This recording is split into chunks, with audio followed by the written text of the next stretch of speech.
Yes.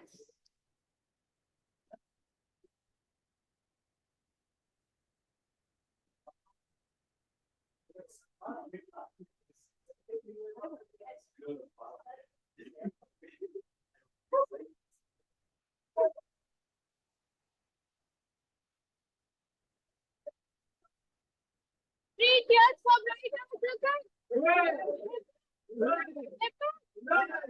Welcome to the very first session where I am your Sergeant at Arms today.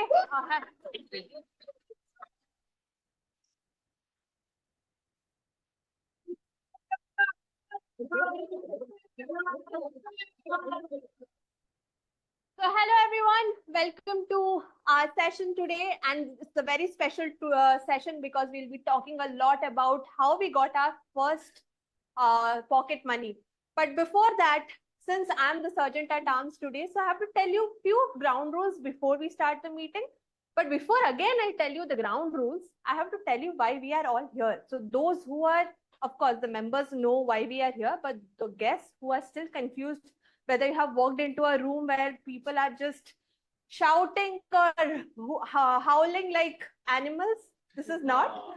We are a coordinated Toastmaster. No. Rather, we are structured encouragement people for everyone. So we are here in a Toastmasters platform, and you are live right now at Bright Hearts Toastmaster, and we are known for the energy that we have. So, yes.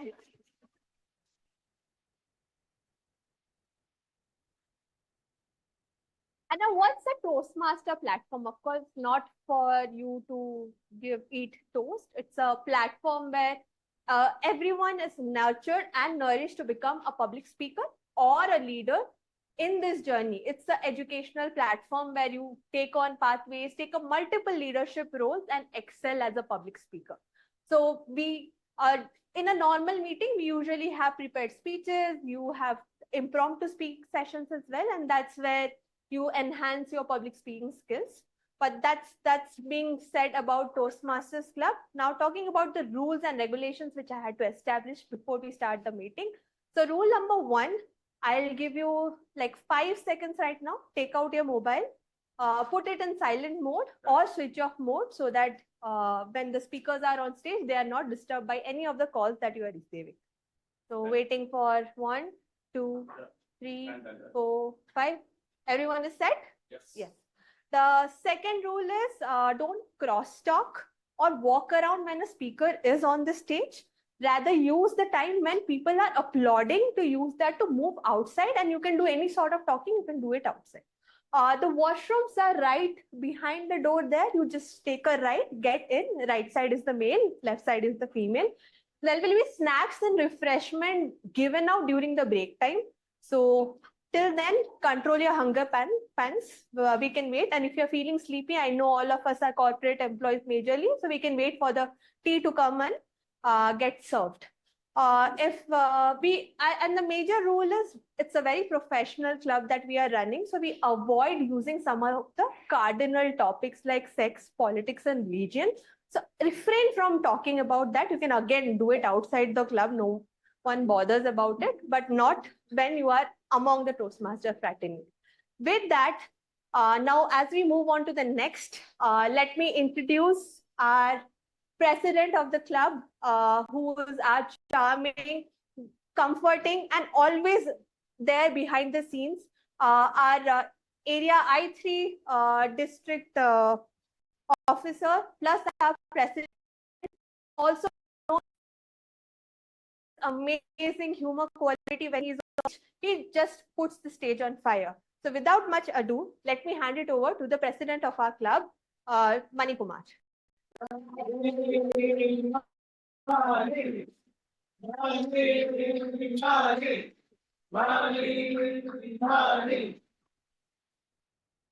Good evening, everyone. Good evening. Thank you so much to our dynamic essay, Toastmaster Dipsha, for that wonderful address as an essay. And I hope now you are all clear about our Toastmasters rules. Isn't it? Yeah. Perfect. So today, for the benefit of the guests in the room, to share about our Bright Hearts Toastmaster. The Bright Hearts Toastmaster started in the year, like last year, September 2024, where we chartered our club. And then we have achieved the highest award what Toastmasters International can offer. That is called President Distinguished Club Recognition. That's what we have wanted even this year. And we have a very clear roadmap to set even higher than the President Distinguished Club. There is other category called Smedley Distinguished Club Recognition. And we are all having the clear vision of that. So let's hear for our Bright Hearts Toastmasters for the President Distinguished Club Recognition in the last program year.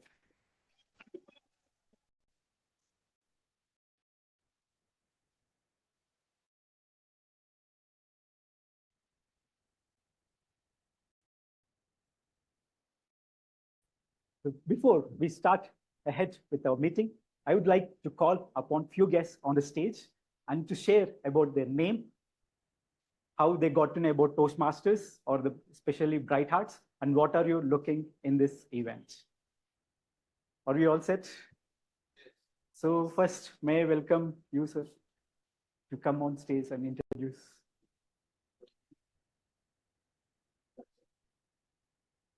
Yes, it's okay, please.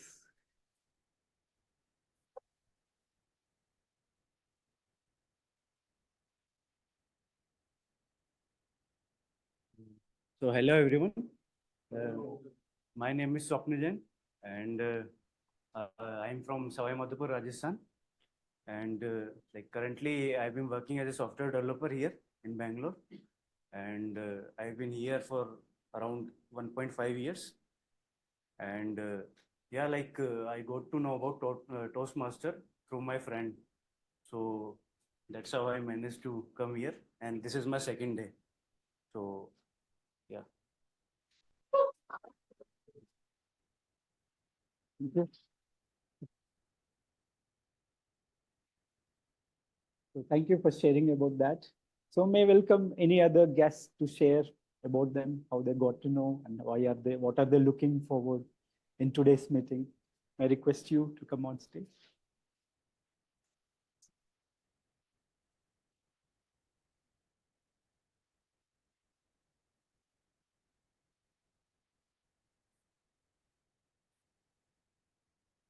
Good evening, everyone. If any one of you can remember, I came here last week also. My name is Pragya, and I have been living in Bangalore like for 4-5 years now. I am basically from Jabalpur, Madhya Pradesh. And Toastmaster is something that always attracts me. I have been a member of Toastmaster a few years back, and I am still looking forward to join. And today, I guess somebody can tell me the process so I can join Toastmasters. That's it. Yeah. Hi. So yeah, looking forward to join Toastmasters because I really love being on a stage and also want to like develop that public speaking that I used to had, and now I am like missing that part of my life. That's it. Thank you.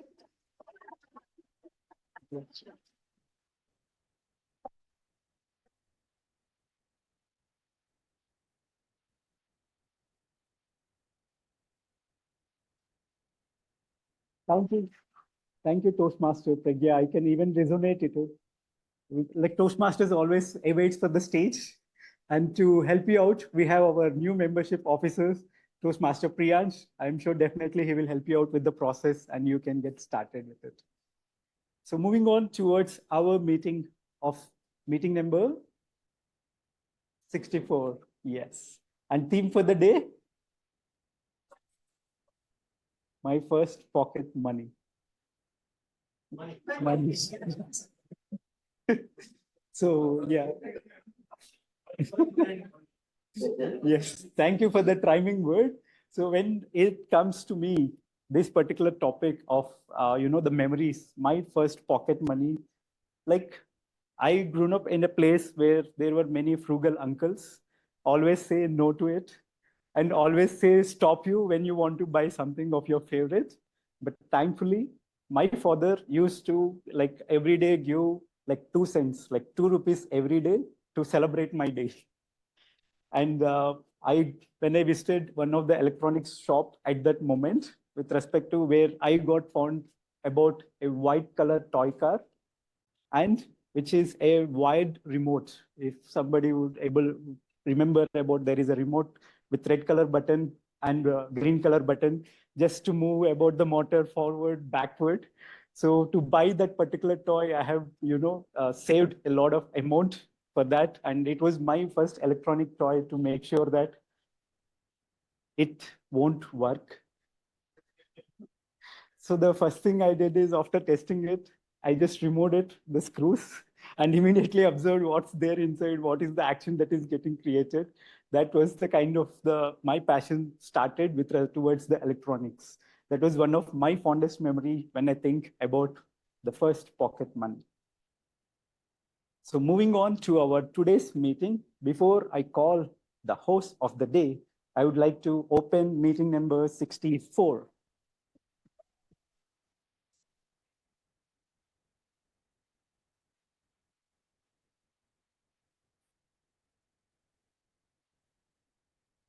So today we have two amazing men who will take you to the ride about a lot of memories of themselves, as well as to pique your funny bones with your own memories.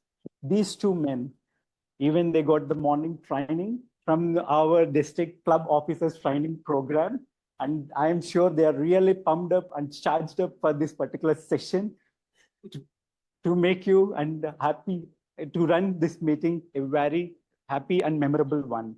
So put your hands together in welcoming the two energetic Toastmasters of Bright Hearts, Toastmaster Sayuj and Toastmaster Aditya.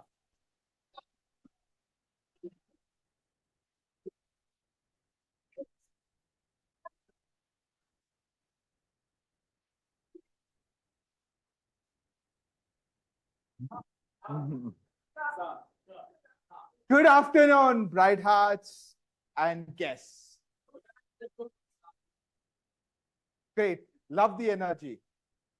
So today we are going to talk about something very important. Not bonuses, not UPIs, no cashbacks, but the most important money in our lives, a pocket money. Talking about the time when 20 rupees felt like 20,000. And when you get 50 rupees, aaj to party hai. And so today's theme is my first pocket money. Pocket money, however, came to us with a set of rules. The first set of people who gave us pocket money were our parents. Bad marks, no pocket money. How dare you misbehave with me? No pocket money. Now, I remember the first pocket money that we used to get was very sweet. The first thing that I purchased using my pocket money was a packet of dairy milk. Today, I proudly stand here after 6 root canals, 5 extractions, still smiling in front of you. And that was my first experience as a pocket. What about you, Saj? I didn't have, my parents never gave me pocket money. Whenever I asked my dad, Dad, Sharma ji ka beta gets pocket money. What about me? He says, Koi padikeda, which means in Malayalam, it means go study. But then I still had money. You know how? So this is a lesson for all the kids. So Arna, listen carefully. So I come from an era where there was 25 paise, 50 paise, and those are small, but group of it, it was very difficult to handle in the wallet. So every house had this bowl. I used to put these change inside. What I used to do, sneak it, put it in the piggy bank. Okay, and whenever my dad needed the change, I used to say, you give me 10 bucks, I'll give you 8 bucks in change. And so that 2 rupees became 4, became 8, became 16, became 32, became 64. I'm not counting beyond that. Okay, so but that's how I saved my money, and I'm proud to say that's how I got my pocket money. Wow, that sounds like an interesting story. See, I negotiated with my parents like a salary revision. Every year, I used to ask them for an increment, but I never got it. Just like our jobs, right? Now, most of the time, when I asked my parents for pocket money, they used to say, okay, spend within a certain limit. I give you a grocery list. Whatever money you save based on your negotiation skills, it's your pocket money. So my reward was basically trying to save as much money from the grocery list as possible. Now, just how we had structure while we used to get our pocket money, similarly, we have a structure in the Toastmasters meeting, starting with a prepared speech section, moving on to the table topics, followed by an evaluation section. Today, we have someone in our club who loves to spend. In fact, she was the first one who messaged me saying, Aditya, I have spent my money on buying a book, The Art of Saving Money. And I do exactly the opposite. So without any further ado, please welcome one of the youngest and energetic members of our club, who is our general evaluator for today, Toastmaster Anna Gupta. Anna, Anna, Anna, Anna, Anna, Anna. I have to. Thank you.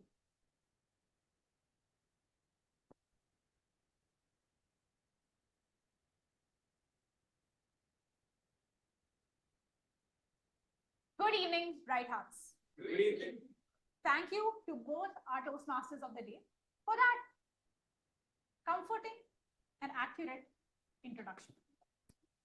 As Aditya said, the first thing I bought from my pocket money was a book called How to Save. Now, the irony is not lost on me. But what was I to do? I was a single child, loved by both of my parents very much. I didn't understand the concept of money. To me, things just appeared in our household, especially when I said I wanted them. The concept, time is money, was something I did not understand at all. Until my parents realized that because I did not understand that, I would often ask for unnecessary things. Small toys that used to break after you play with them 2 times, or postcards, or pretty little things to decorate my room, so much so that my room had no walls left. So one day, my parents sat me down and told me that every time you spend excessive money, we have to go and work more. Now, a simple child might go forward, learn this lesson, and start spending less. But me? Oh no. I decided that if my parents were going to work, I might as well get good things out of it. So once when I was going to buy a toy worth 100 rupees, and my parents stopped me, being like, think about how much time we'll have to spend. Like 100 rupees is not that much. 1 or 2 hours, you'll make it up. It's okay. I'll wait in daycare. But today, to truly tell us that time is money, we have Toastmaster Shamil. Please welcome the first time role taker on stage.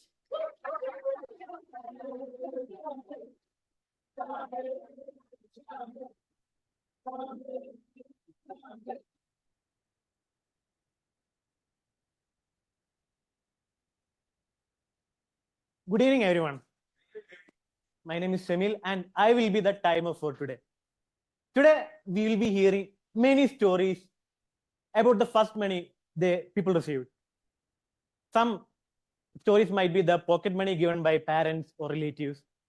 Some might be the commission that they earned after a market visit. Or perhaps we might hear stories of money mysteriously walking from mother's pocket to some mother's wallet to someone's pocket. Yeah. So like all of you, I am also excited to hear these stories. But let me ask you a question. Is that the first money they actually received? Considering the popular saying, time is money, I would say time itself is the first money that they have received. So today, as the timer, it's my responsibility to make sure that you don't underspend or overspend that money. So I'll be using 3 signals to of my support.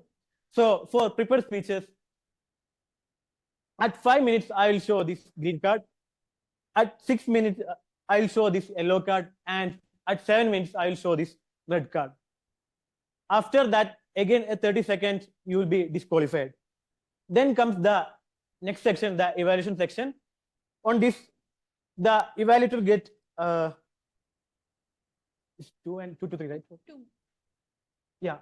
For 2 minutes, I will show the green card. For 2.5 minutes, I will show the yellow card. Then at 3 minutes, I will show the red cards. For table topics, we don't have that much luxury. So we will start at 1 minute, we'll show the green card. At 1.5 minutes, I'll show the yellow card. Then at 2 minutes, the red card. So guys, time is frugal. So please spend it wisely.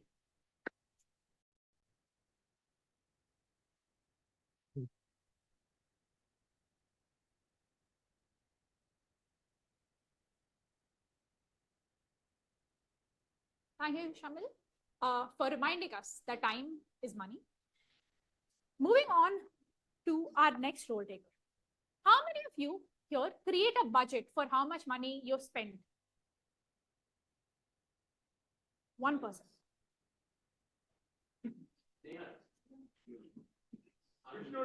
I yeah. When I moved into adulthood, I was told that that is the first thing that adults do. Clearly,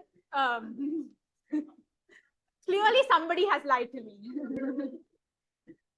But as I started doing that in my college, I noticed that it is a small expenditures that used to add up. The chai we used to get from canteen, the small break samosas we used to get in break. Sometimes just being like, oh, I don't want to walk that far. Let's just get an auto. So these small expenditures add up and take away from our budget. Just like that, our next role taker will tell us how some things take away from our well-prepared speeches as well. Let's have Toastmaster Ninath on stage as our accountant.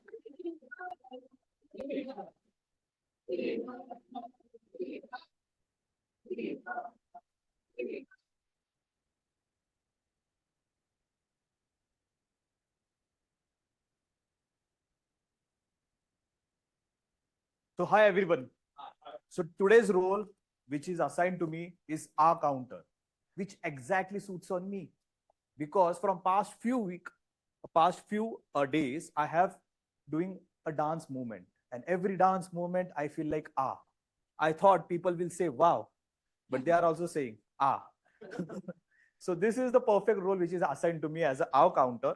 As being a our counter, I will be taking a note of the words which are used as a pause filter by anyone who speaks. And during this meeting, I will be listening the overused words, including and, well, but, so, and you know, those kind of words. I will be also listening the filler sound, including tamam girl. I will be also noting the speaker who speaks the words in phrases, that I will, you know, that I will, in those kind of words.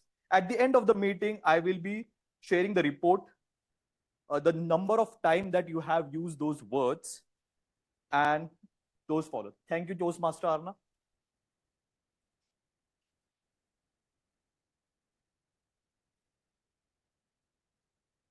Thank you, Toastmaster Nina.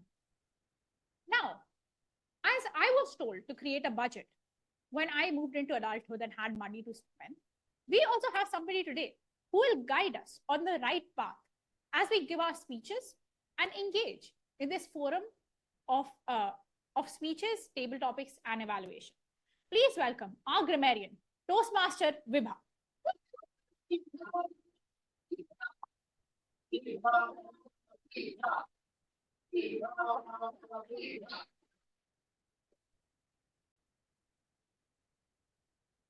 When I heard today's theme, my first pocket money, I tried really hard to recall mine. And I realized I never got actually any. I used to receive money when when relatives visited our home. As soon as they handed over the money to me, I would rush to the piggy bank to save it. And after a year, I used to break the piggy bank and count all the money and then spend it on completely useless things. Good evening, fellow Toastmasters and dear guests. Good evening. Just like that, money plays an important role in managing our expenses. Grammar plays a vital role in conveying our message. As today I am a grammarian to this meeting, I will be noting down all the effective words, powerful phrases, quotes, and meaningful sentences, grammatical errors, and the usage of the word of the day. The word of the day is frugal. It refers to a person or behavior that uses money wisely and carefully, focusing on the needs rather than wants, and avoiding unnecessary expenses. For example, she is a frugal person who plans expenses really well. Or saving a part of your money every month reflects a frugal spending behavior. I encourage all of you to use the word of the day frugal every time you come on the stage or while networking. Also, do give a thumbs up to the speaker every time you hear the word frugal. I'll be back with my report by the end of the meeting. Thank you.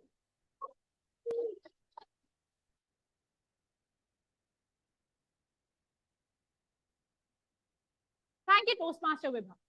Vibha spoke about the little money that we got from relatives when they were visiting. How many of you thought that this was the best part of anybody visiting? There are few people who are honest here. Now, in Toastmasters meetings, while we have the regular roles that take us to a brighter future, we also have a special role. And today, our special role will be played by a very special Toastmaster. So, let's have our listener on stage, Toastmaster Teju.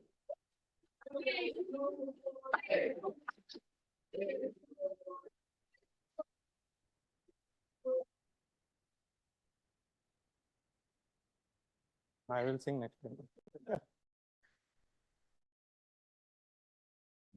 Good evening, fellow Toastmasters and beloved guests. Many of us might be excited whenever you get that first pocket money. Some of them would have spent it immediately, and some would have being frugal and saved it carefully to buy something special. And the first very experience taught us not just about the value of money, but also the importance of creating like good choices.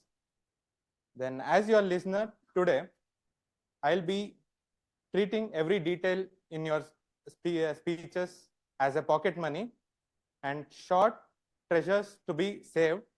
I'll be noting down some of the interesting points from our speakers. And at the end of the meeting, I'll be asking you questions regarding whatever points I have taken down. So, and whoever gives the right answer will be getting a special gift from me. That will be a chocolate. Okay. Woo. Thank you, everybody.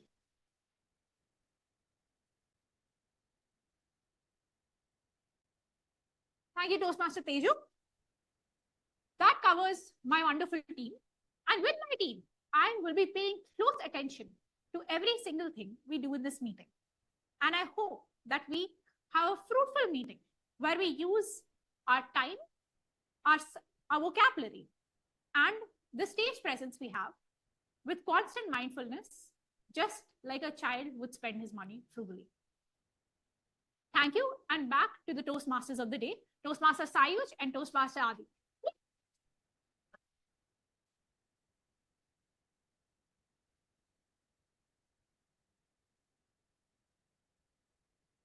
Thank you, Toastmaster Radna. So I have a question for you guys. What is the first thing that you wanted to buy with your pocket money? At 12? I don't know which age you got pocket money.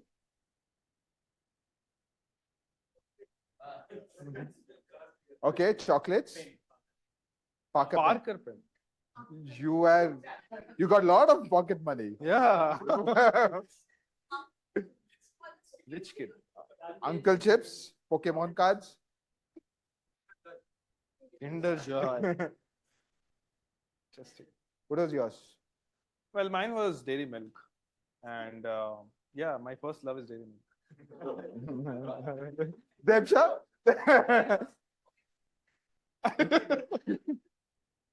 Mine was those Milky Bar. There used to be these stickers that used to come in Milky Bars. And used to collect those stickers and then exchange those stickers. And I remember one sticker which was very rare was an elephant sticker. And I don't know how many Milky Bars I bought just to get that elephant sticker. And I still didn't get it. That's a different thing.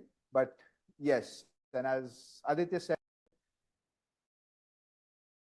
root canals, multiple root canals, and multiple teeth extraction later, I realized that was not something that I needed to spend my money on. Okay, now going to the next section, which is the prepared speech section. Prepared speeches are like how we spend our money. Some invest wisely, some learn from the mistakes. So first, we have the first speaker. Before we call on the first speaker, we'll call on the evaluator for the speaker to explain about the speech. So please welcome on stage someone who bought kite with his first pocket money, ran around the neighborhood because he forgot to buy, he didn't have money to buy the thread for the kite. Please welcome Toastmaster Vibhor.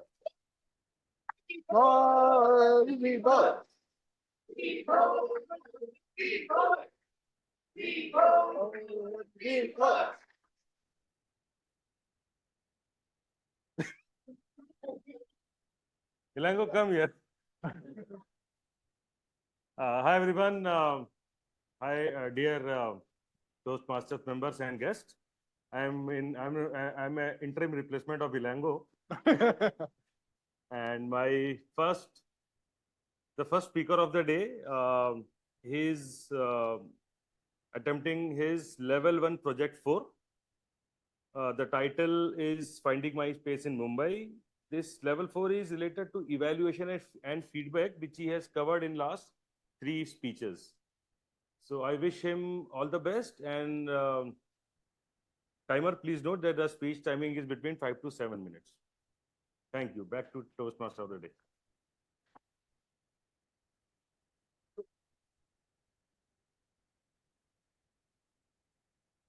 Okay.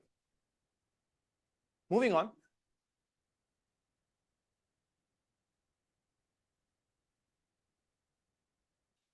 Moving on. Our first speaker today is actually a financial services professional himself, who is very careful about the money he spends.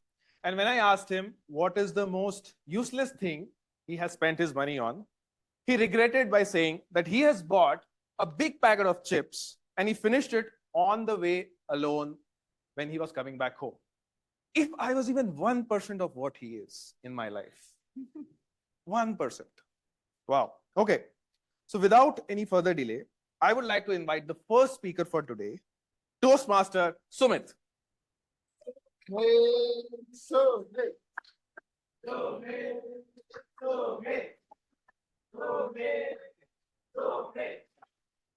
Toastmaster Sumit, finding my place in Mumbai, finding my place in Mumbai, Toastmaster Sumit. All the best. Thank you. Good evening, everyone, fellow Toastmaster and guest. I've lived for 3 years in Mumbai, 3 years in Bangalore. And when I say I've lived here, I really mean it. I built my complete life around it. At my dance class, fixed schedule, familiar faces. I had gym class. Somehow seeing the same faces every day made it easier to push the workout. I had cricket group, football group, badminton group. And of course, the coffee group and the gossip group. Somehow, they seem to know everything around the world and everything happening in everyone's life. Different groups, different versions of me. Yet all of it seemed to fit nicely together. So when I was living Bangalore 3 months back, I knew I would be missing these things. But I told to myself, it's fine. I'm just moving cities. I will rebuild I will adjust. After all, people move cities all the time. But then the evenings arrive. You look at the clock, there is no dance class to rush to. At the gym, you do not see any familiar faces. There are no messages popping in the WhatsApp group. Hey, cricket this weekend? Badminton tomorrow morning? No, none of it.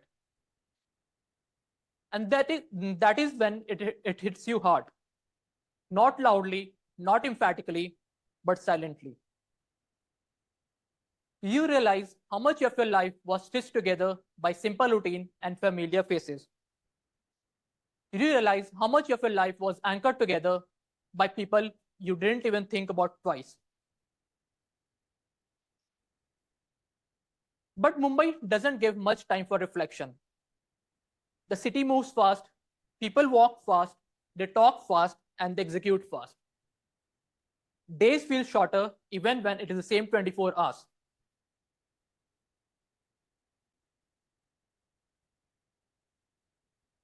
For the first few weeks, I felt completely out of sync.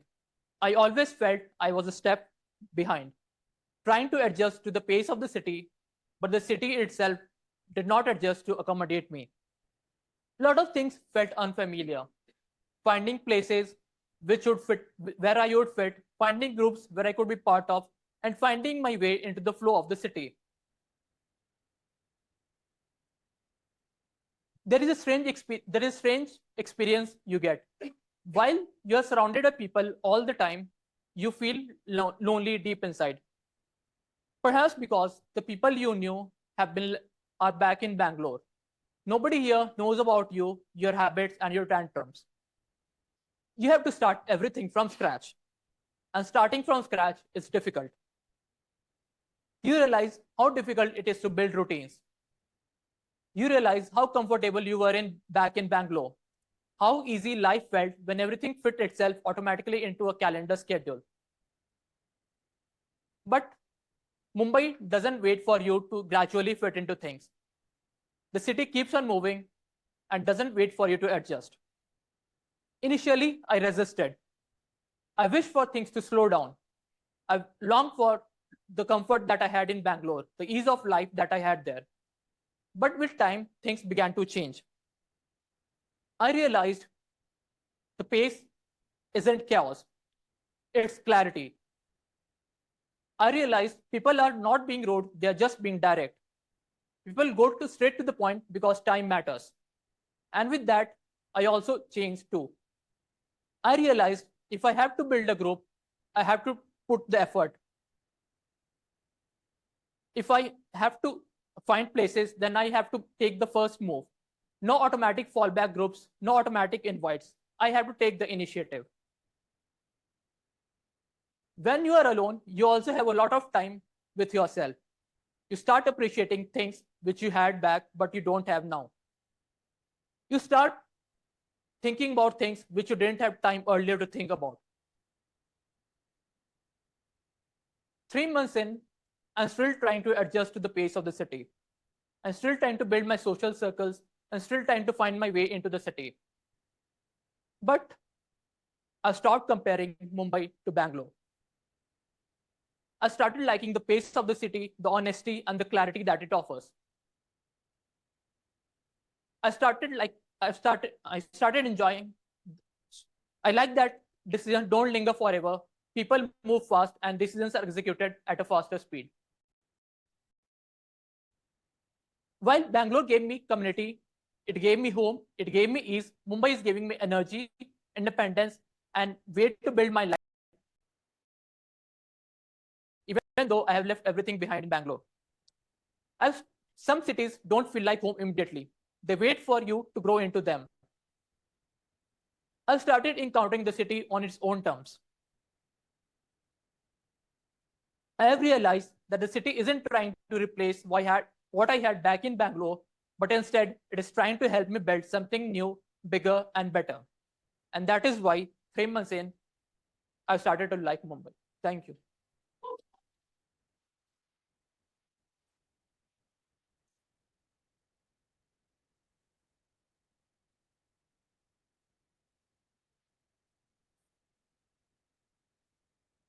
Thank you, Toastmaster Sumit. That was nostalgic for me, and I can understand your feelings. I was born in Mumbai, but now I don't think so. I can ever adapt to Mumbai at all. I don't know how you're doing it, but I cannot adjust to that fast pace. I miss the traffic that Bangalore offers.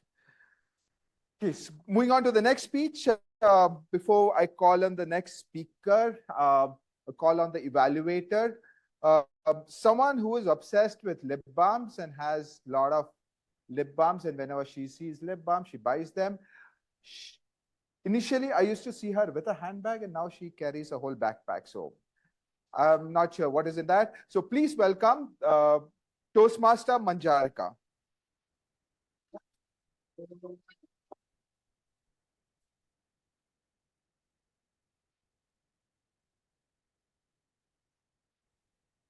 Good evening, my dear Toastmasters and dear guests.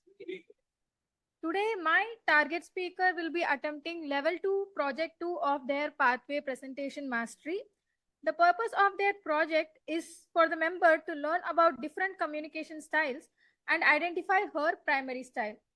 The purpose of the speech is for the member to share the impact of his or her style on others. Timer, please note that the duration of this speech is from 5 to 7 minutes. And I wish all the best to my speaker.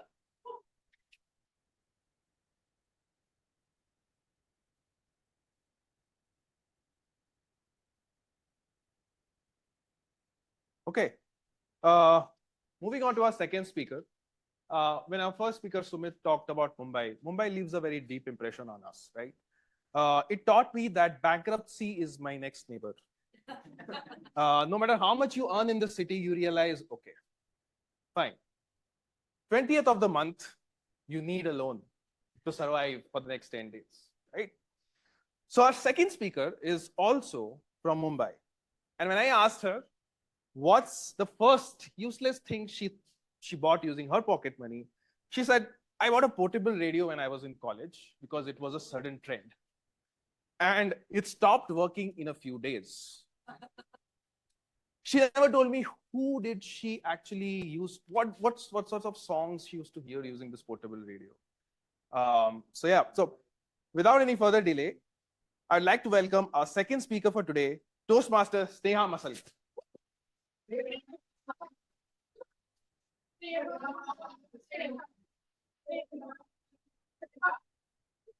Toastmaster Sneha, overthinking things a little. Thank you. It was a bright Saturday morning when I opened my email box. I had received an email from a friend of mine. So this friend was not someone very close to me. I had just met her at an event and we got along well, but we did not really keep in touch much. And we became Instagram friends afterwards for 2 whole years. So I was pleasantly surprised when I opened her email and saw that she had sent me an invitation to a house party at her place. And this was her birthday party. And she had written that as one of her close friends, I was invited. I thought, wow, this is so cool.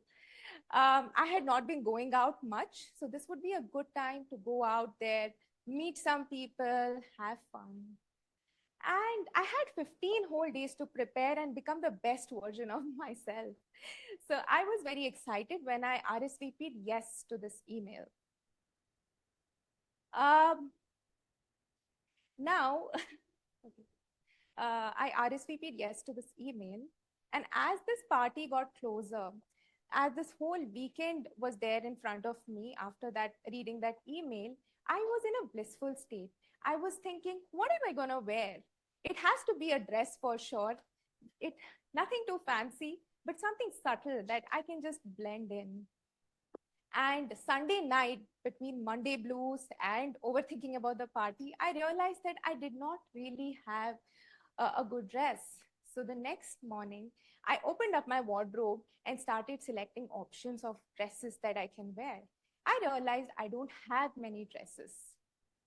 So I just looked at myself like, should I just wear a top and jeans? No, that would be too much in my comfort zone. This party was going to be the launch of a new me. I was going to make a whole new friend circle, and first impressions are really important. I had to go shopping. And then another thought struck me that I had to buy her a gift as well. So the following Saturday, I went to the mall, and I had two things on my agenda. One was to buy a classy dress, and the other one was to buy a gift. And this gift had to be something that did not show too much closeness, because I didn't something that showed that I had put in some thought at least. With that, I stood near the mall elevator, opened up her Instagram profile, and started scrolling through her feed. It looked like she travels a lot. Should I get her a camera accessory? But I don't know the first thing about gadgets. Then I saw that she wears makeup a lot. Should I buy her a makeup kit? But it's very personal, and I don't know what brands she uses. Then I saw that she has put some cooking videos of some healthy recipes. And then that's what I decided. I'll gift her a cookbook. This was the right amount of friendly that I wanted to show through my gift. Then with that said, I went to the mall, I went to the H&M store, and I bought a dress. This was pretty and something that was just right for the occasion. Then I went to Crosswords and I bought a recipe book. It had good heaviness and that hardbound feel, something that if you put on the kitchen counter and cook with, you feel like a real chef.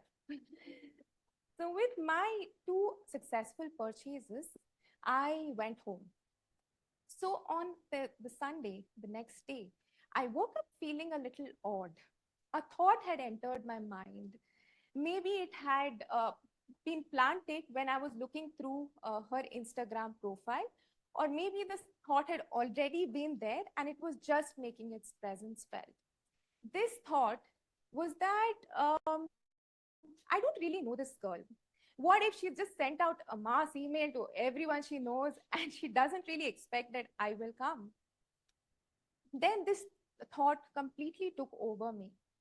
And I spent the following week leading up to the party thinking about this. These thoughts overpowered me. I thought, do I really need to go to this party? Will I be friends with this girl even after the party? I don't know anybody apart from her. Will I feel very awkward over there?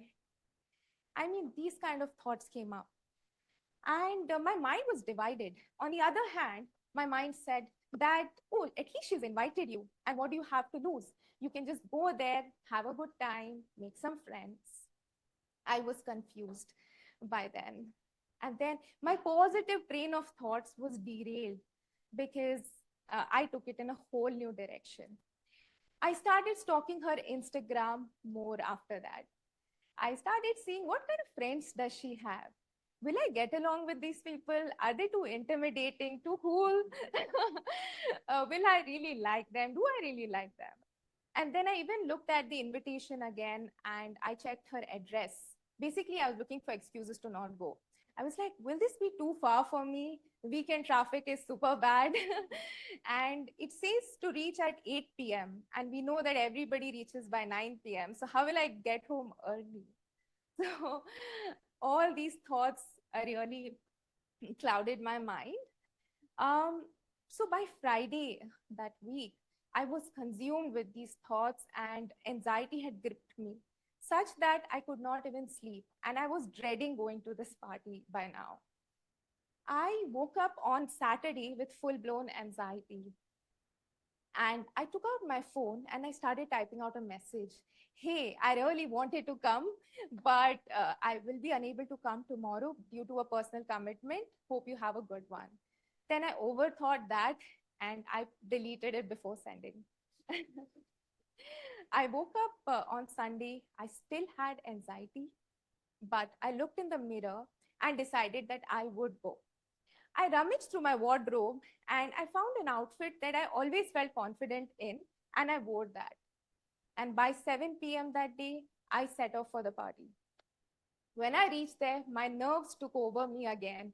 I was like, am I too overdressed for this party? Am I just gonna go stand there in a corner with my gift? I didn't know what will happen over there, but I ignored all these thoughts and I still went there. I rang the doorbell. She opened the door and she greeted me warmly, and she remembered me, so dopamine rush. And she took me in, she made me meet her friends, and it went on like that after that. And I left at 10 p.m. and I'd had a genuinely good time after that. And I had uh, overcome my anxiety and my overthinking. So next time I thought, if I have an overthinking pattern, then I should just go ahead and do that thing that I wanted. And you don't know what might come out of it. Thank you.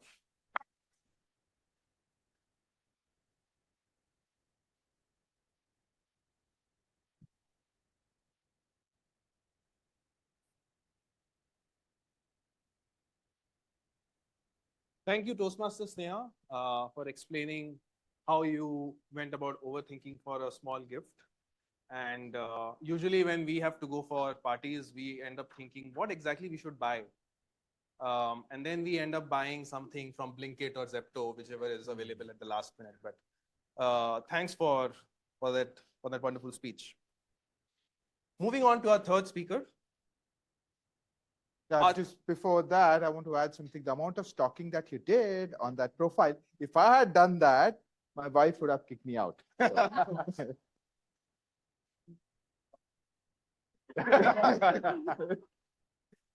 That's why I go with gift cards. Simple. Okay, before we invite the speaker three, I would like to invite the evaluator who bought the razor with his first pocket money so that he can fully shave. And then realized he just did trimming and then he left it as it is. So please welcome Toastmaster Deepak. Deepak. Deepak, Deepak, Deepak, Deepak.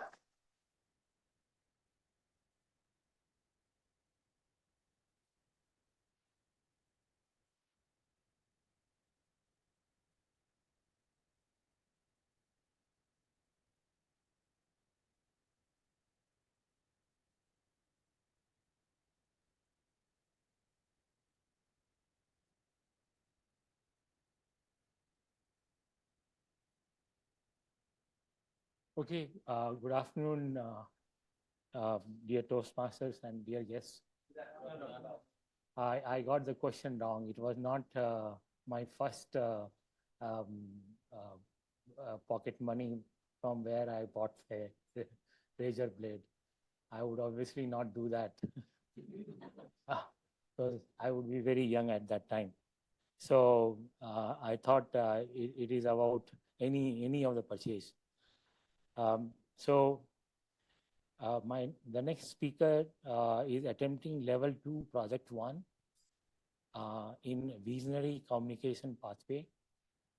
The purpose of the project is for the member to identify their primary leadership style or styles and how it impacts him and her and others.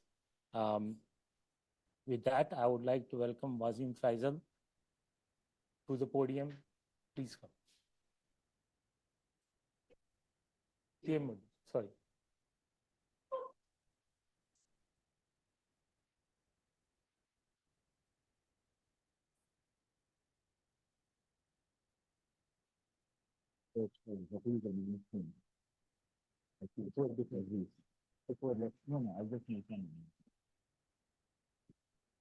Okay, before Aditya invites the next speaker, I would like to announce that we have our program director, Safir Aziz, here with us.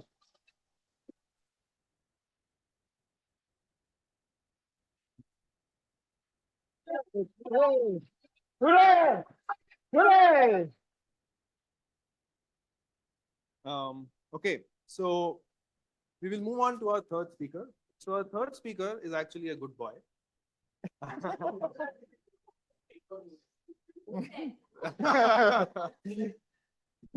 So when I asked him about what did he do with his first pocket money.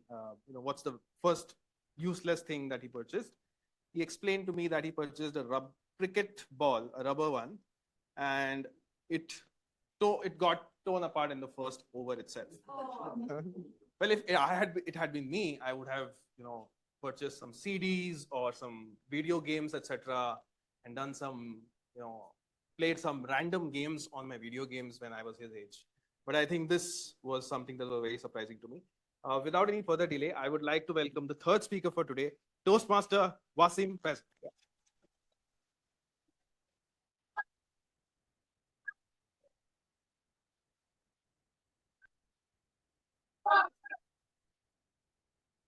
Toastmaster Wasim, can I help them win? Can I help them win? Toastmaster Wasim. It was 10:59 a.m. on a Monday morning. Unlike any other Monday morning blues, purples, and whatnot, we were all very excited for just one message from Arun Prakash. And Arun did send that message. But in a second, all our excitement became a frustration. Good evening, Toastmasters and my dear guests. 3 months prior to that, my company had launched an initiative called Experience Premier League, a design competition for design teams between the cities to contest. And the interesting part is whoever wins gets a trophy from the global head of design, Scott Sorokin. My manager came and asked me, Wasim, can you lead the Chennai DC for this time? Initially, I was hesitant.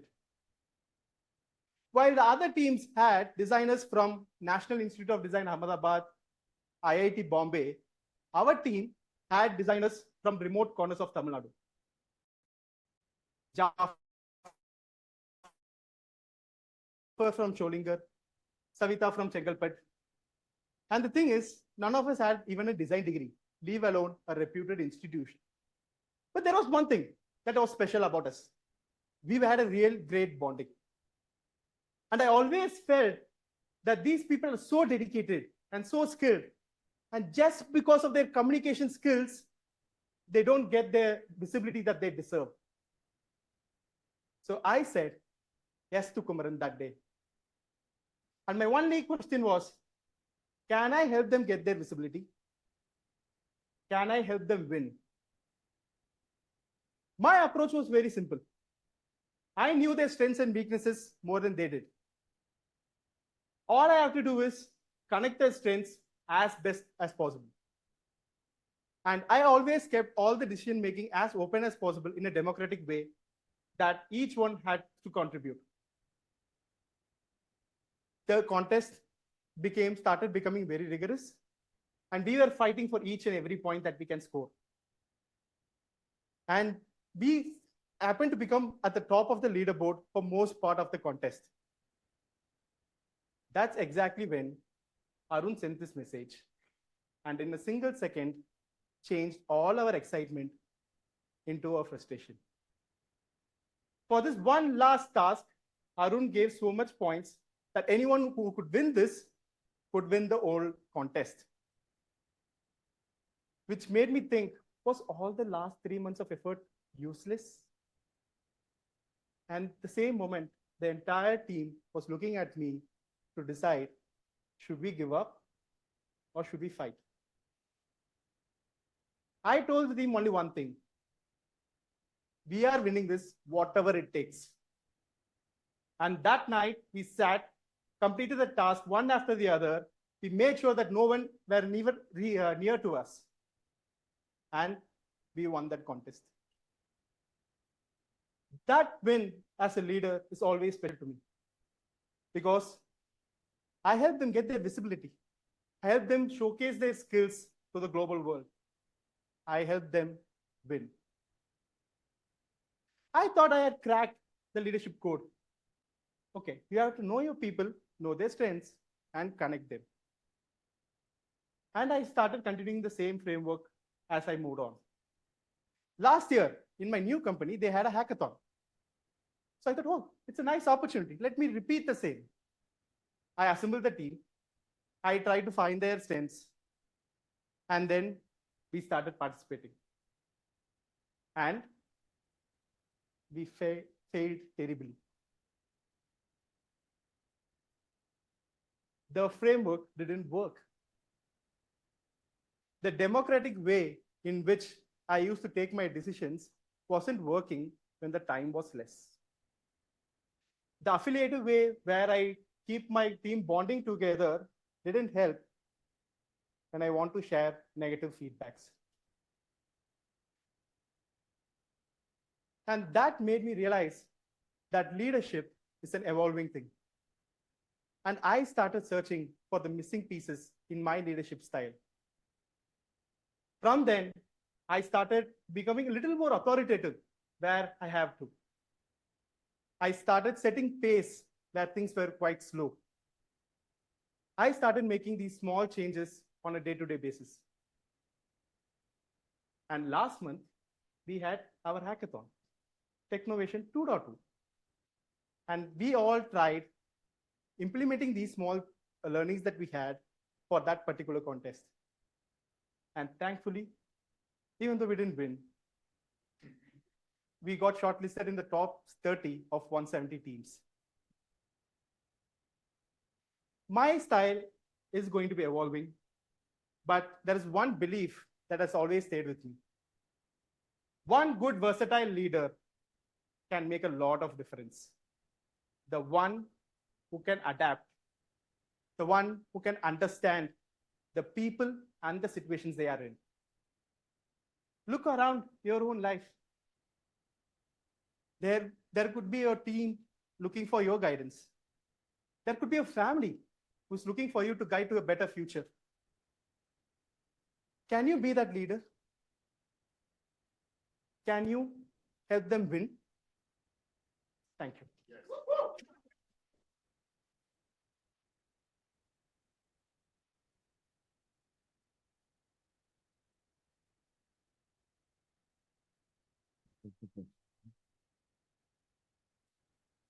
Thank you, Toastmaster Wasim. I think the most important line there was leadership is always evolving.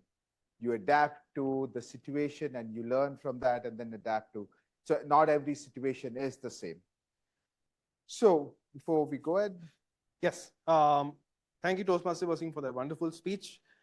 Before we move ahead for our next segment, which is voting and break, today we are honored to have a distinguished Toastmaster among us. He is a double distinguished Toastmaster, having achieved President Distinguished Club since 2002. Please welcome on stage our own District 121 Program Quality Director, Distinguished Toastmaster Safir Aziz.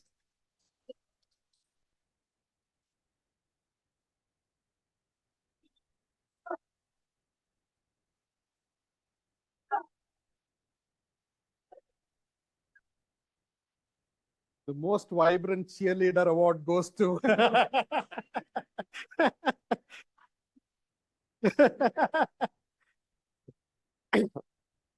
Good evening, everyone. Been here only once before. That was for an HSR Toastmasters meeting. Happy to be back. I heard the theme that is being discussed is about the most useless thing, or what is that? My first pocket money. First pocket money, but then what I heard was the most useless thing you purchased. Purchased. Okay. The most useless thing that happened to me in the last week was 2 accidents to a brand new car that I purchased only a month back. So I've just done 2,500 kilometers. On Wednesday, I was driving slowly, 40 kilometers an hour, 45 kilometers an hour. The guy overtook me and took a 90-degree turn just in front of me. I hit the brake, I turned, but still my car went and hit. But immediately he stepped out and as he said, Sir, I'm sorry, it was my mistake. Whatever needs to be done, we'll do. Okay? But that actually dissolved the situation. I was angry, brand new car, spent some 85,000 for the paint protection film, and he came and hit me. I was too worried. But then that sorry, that apology, and acceptance of that mistake cleared the way. The next day was with my wife. I had not shown her this accident that had happened there. She was sitting at the passenger seat. Person, and I was going like this, person came and hit me from here. Okay. Now I stopped the car. I stepped out and I said, what's happening? And the response was, you could have stopped. I said, do I dream that, okay, you'll come and hit me and then I have to stop before you hit me? And I took the photographs because I felt that there is no point talking to her. Later on, I parked my car. In fact, this happened inside a mall. Okay. And I parked my car and I walked up to her and I said, can you give me a phone number so that if there is anything that I need to contact you for? No, I will not give you my phone number. I said, okay, fine, you leave. I'll find your phone number because I have your registration plate and I'll find it. I'll let her go. Later on, I started thinking, two useless situations. Yes, my car will have to be in the garage for another 3-4 days.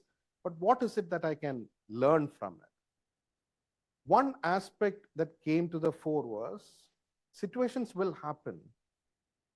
What matters most is how we react to the situation. Problems, challenges in life will come, even in our Toastmasters journey. We want to do a project, but we don't have the time to prepare. When was the last time you did a project speech? You did it today, I saw that. A week before? A month before? 6 months back? Okay, I will not go beyond that. Yeah, but we have our own reasons for that. It's a problem. We have paid the money, we have invested money, we are investing our time, but we are not able to create that return on investment. So what is the first thing that we do? We blame the club. Oh, the club does not have energetic meetings, quality meetings, or that evaluator painted a wrong picture of what I was trying to attempt. We can find excuses. But if we can take a step back and say that, okay, the problem is with me, or realizing that or recognizing that will take us a long way in terms of solving that problem. It is like, Houston, I have a problem. Remember that statement from the NASA's space exploration. I just want to leave you with this. Next time you hit a roadblock, that can be a writer's block, that can be a challenge at work, it can be a challenge in your personal life. Take a step back and see what I can do for that. And it will go a long way in solving your problems. I was sitting by the side and he said, please do quote a statement which I normally quote. Again, it is important for us, from every meeting we take something back. It is different in different meetings. So the quote that I always prefer to say is about the ocean being the same for all. Some get fish, some get pearls, some just get their feet wet. So don't let that the Toastmasters environment allow you to only get your feet wet, find pearls. Today it might be the first pocket money, but the most useless thing that you bought. But if it allows you to think, go back into the past and think about that and improve yourself, that is a pearl that you will be able to find from today's meeting. In every meeting, I hope that you will find pearls. I wish you all the best. I'm happy to be here after a long time speaking to Arundhati and others. Wish you all the best. I hope to see you all in Cochin for Crescendo. She is all pumped up as the co-chair for Crescendo. We hope that all of you will come to Cochin for the annual conference, which is on 8th, 9th, and 10th of May. How many of you have registered? Oh, good. 21. I don't see 21 hands. Okay. Thank you very much for the opportunity. I hand you over back to the Toastmaster.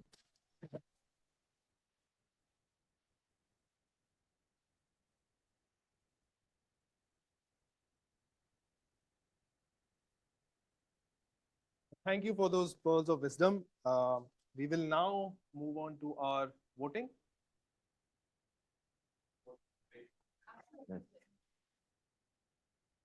We'll use the same link, BHTM vote 1. You can take out your phones and vote, say, vote in mine.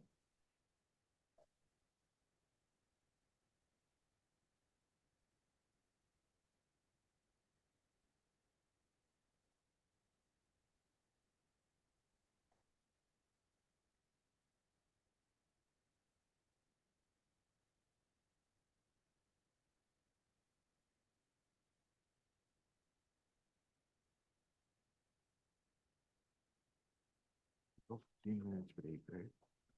What's about that?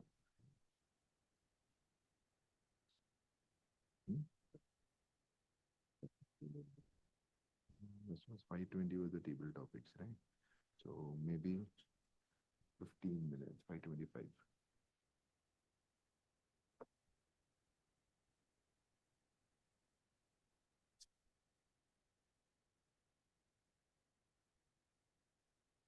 Hope you guys completed the voting.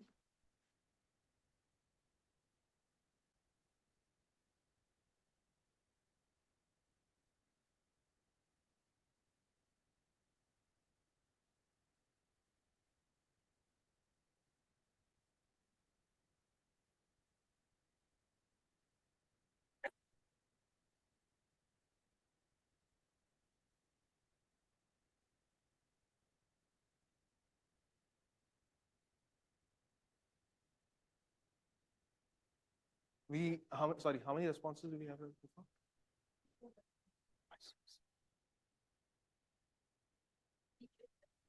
Okay, sure.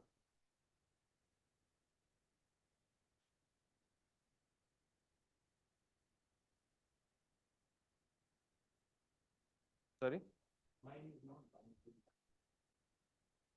For you, the link is not working?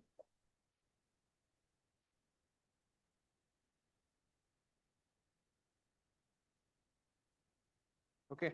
Okay, so those who have finished, there is tea and refreshments, snacks, refreshments there.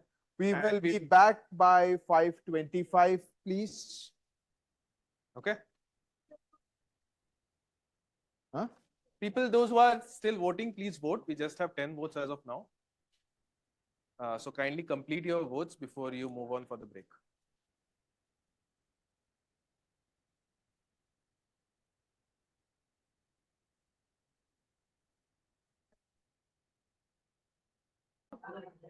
No, just you start off with this one question, the snacks, and then I just say this.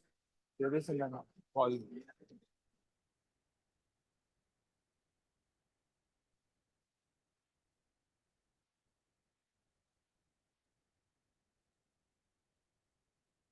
Okay, please settle down. Ex-president of Bright Hearts.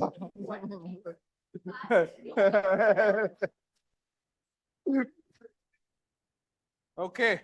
Okay, guys. Welcome back. Welcome back.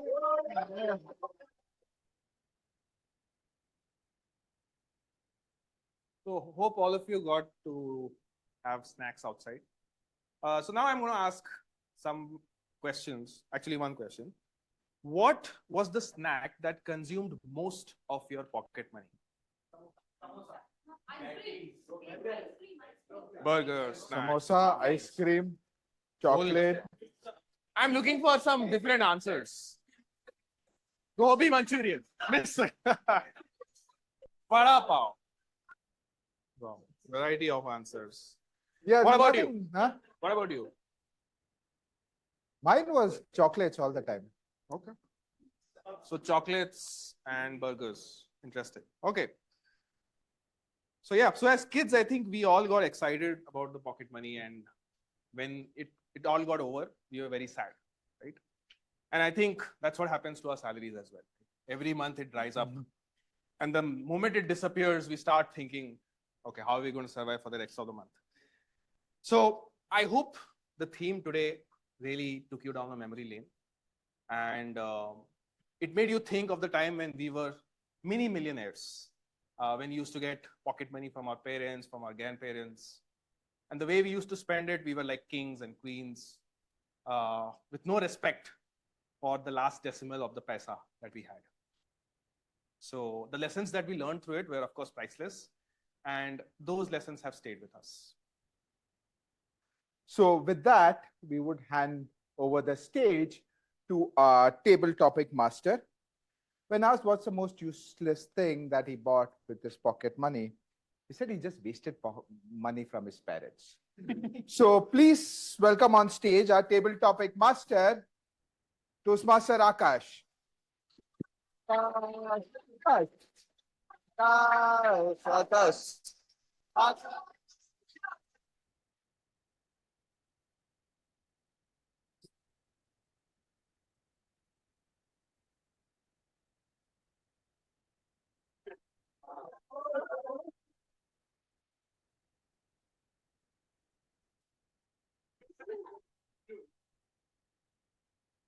Why I said that was useless because I used to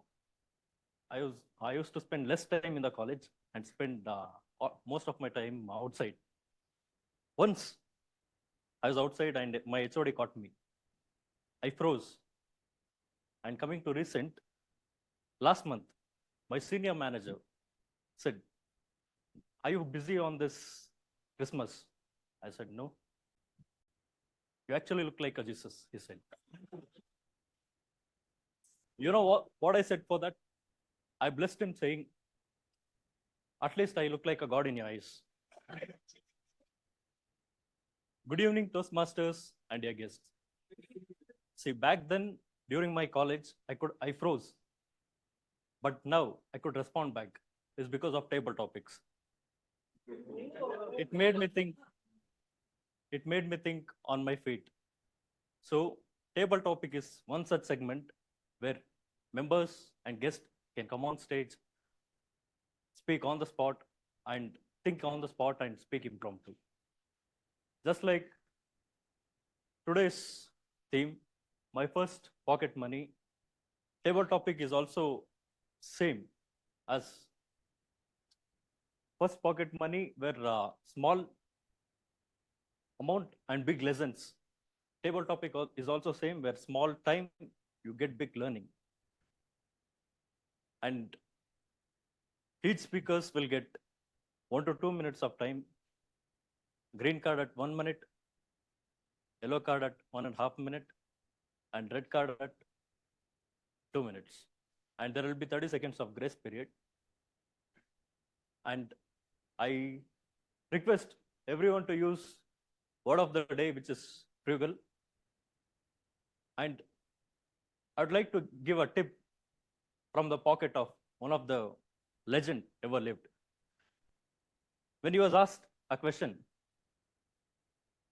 if you had 50 rupees in a pocket, how would you spend your day? And the legend's response was, "You said 50 rupees in a pocket, but you didn't say how many pockets I had."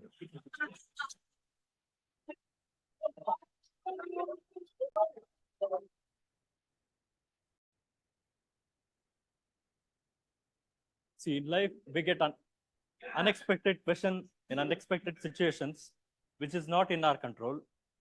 So what is in our control is the way you respond back and turn it into your favor. So I hope you all understood the rules. So now all the best to the speakers. I'll be calling one-on-one, like on the stage. Any members, volunteers?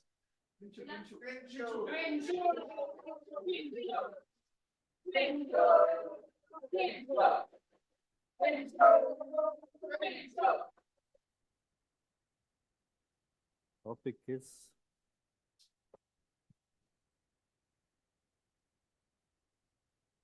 what is the best financial advice you would give to your 10-year younger self and why?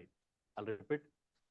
What is the best financial advice you would give to your 10-year younger self and why?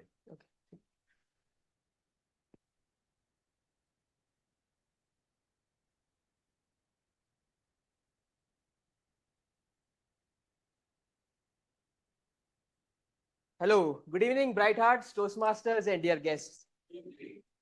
What advice I would give to my 10-year younger self so that he doesn't have to care much about when he grows up around 20, 25, or maybe 30 years.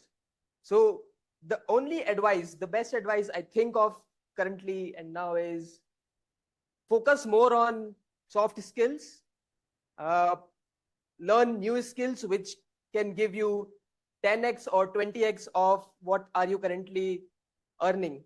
I mean,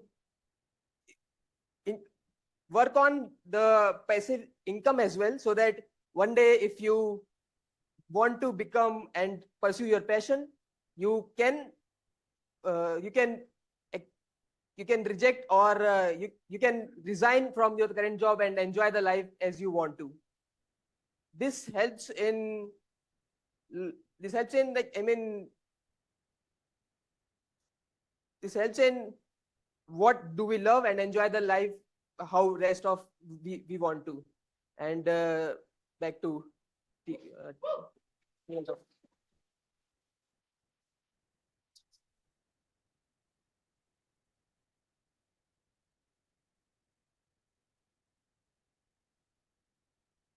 Thank you, Trinshu.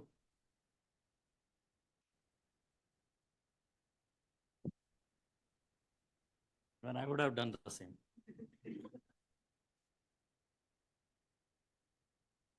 Any guest volunteers? Yeah.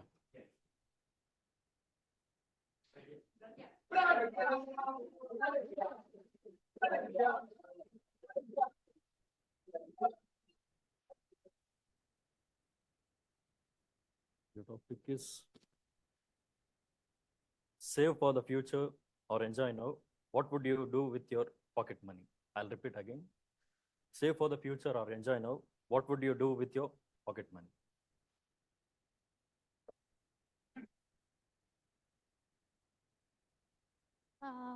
Good evening, fellow Toastmasters and dear guests. The topic is very similar to what is going on for the theme of the day. And I definitely don't know what is gonna be in future. So I will not save for the future. I have been living as a kid who has been saving or doing things for the future. Like if I'll study today, I'll get a good job tomorrow, and so on, what we all have gone through. So today, if somebody is asking me, I will decide my present. And definitely, I could not spend a complete salary. So I would maybe save some for giving the rent for the next month. But for the rest of the amount, I will put on my present. I would try to make myself a better person. And maybe putting that amount, I can be a better person who can earn more and spend more on my present only, because we don't know where our future is. So that's it. Thank you. Over to you.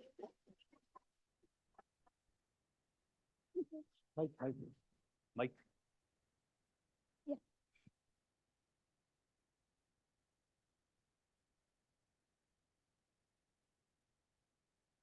Yeah. You can.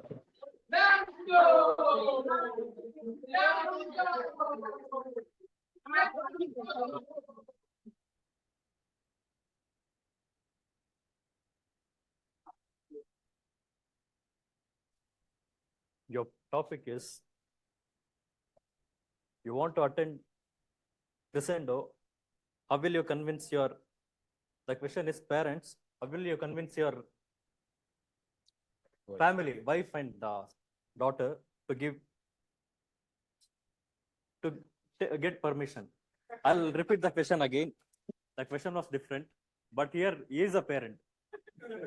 So you want to attend Crescendo. How will you convince your family to wife and daughter for a permission. Yeah, thank you.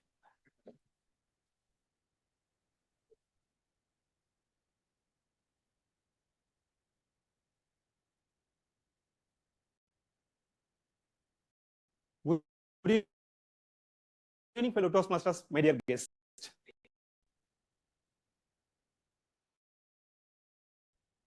I'm Fragrant Boy.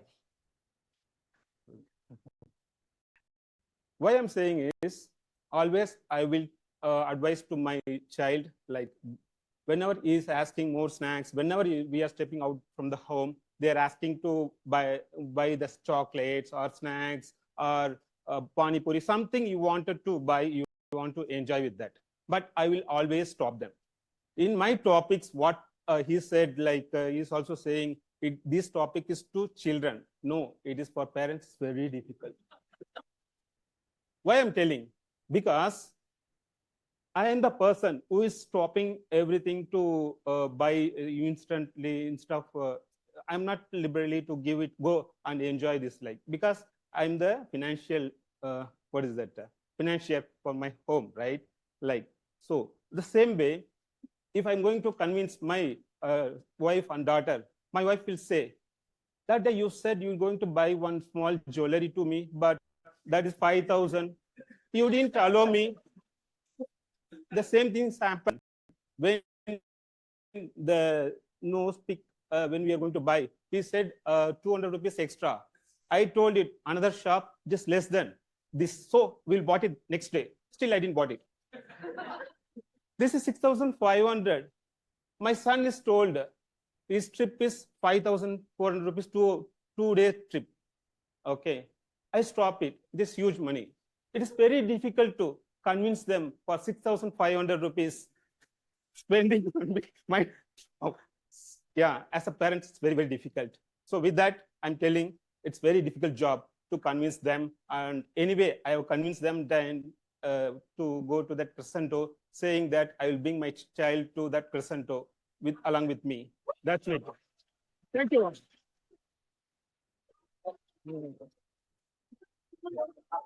Thank you.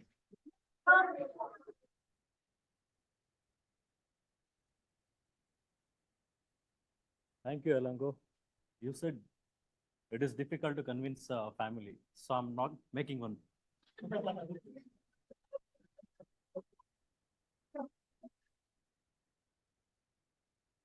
Guest, you, any one of you can come. Yes. Yeah. No.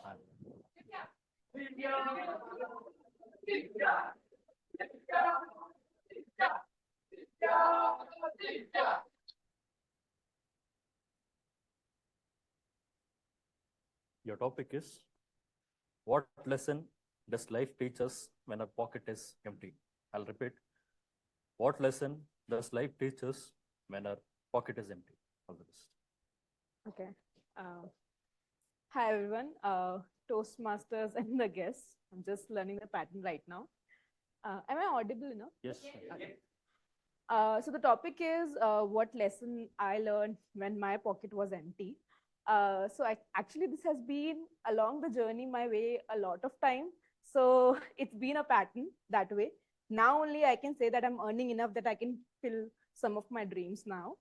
But yeah, I think like life just teaches you these things that, you have to think and prepare yourself, because at the end of the day, you might not even be able to sleep. So there is a story of my internship where I was working in Mumbai and I was not getting paid enough, and my father was paying, but I didn't want my father to pay so that I can just, do my internship and just keep taking money from my father also. So I remember that my day used to go like this, where in the morning I used to go for a sandwich. And then later on, in the middle of the day, I'll just take one proper meal. And then in the night, I might skip the dinner altogether, just to avoid that extra money that I don't want to take from my father. Because already the expense was much, rent and everything, travel, all of that. So I think you just have to structure yourself better, and you have to learn that where to spend money, where to not. And each time you spend money, you have to be, very thoughtful of those small things. So I think I would just say that you have to learn from how you're doing all the stuff in the life, and it just teaches you a lot of things when you don't have money. Yeah, that's it. Thank you.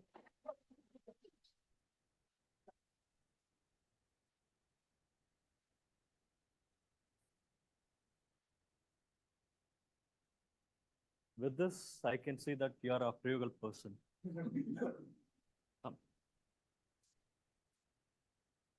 Yes.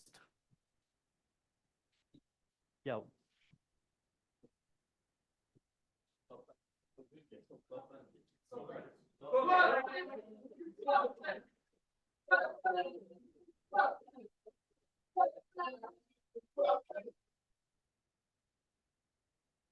Your topic is your friend borrowed your pocket money, disappeared for a month, and now asks again, how will you respond?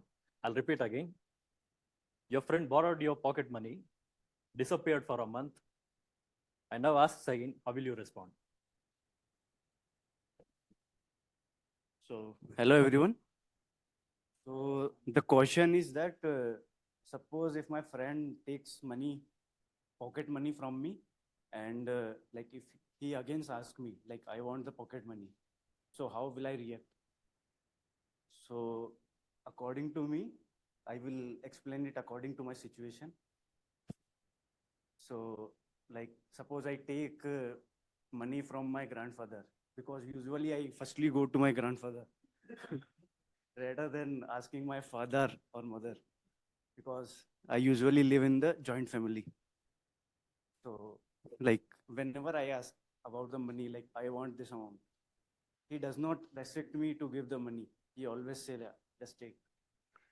So, as the question is mentioned, will I pay my friend the money back? Like if he asks again. So it depends. Like, is it a good friend or just a normal friend? So, like, suppose if it is a good friend, so I will definitely go to my grandfather and again ask him. Because anyway, he's asking about the pocket money when he want to spend with friends only. Why should he ask? So, yeah, this is my.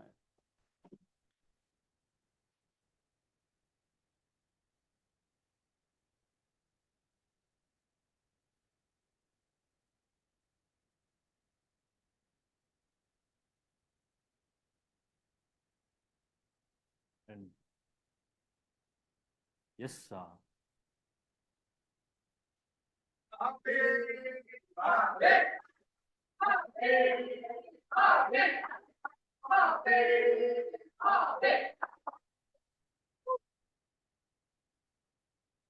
your topic is, where did you make more memories?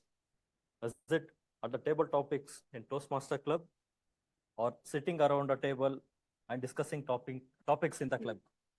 Your topic is, where did you make more memories?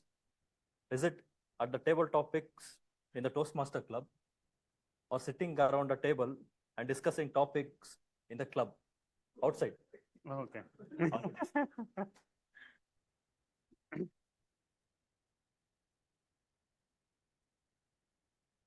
Good evening, fellow Toastmasters and dear guests.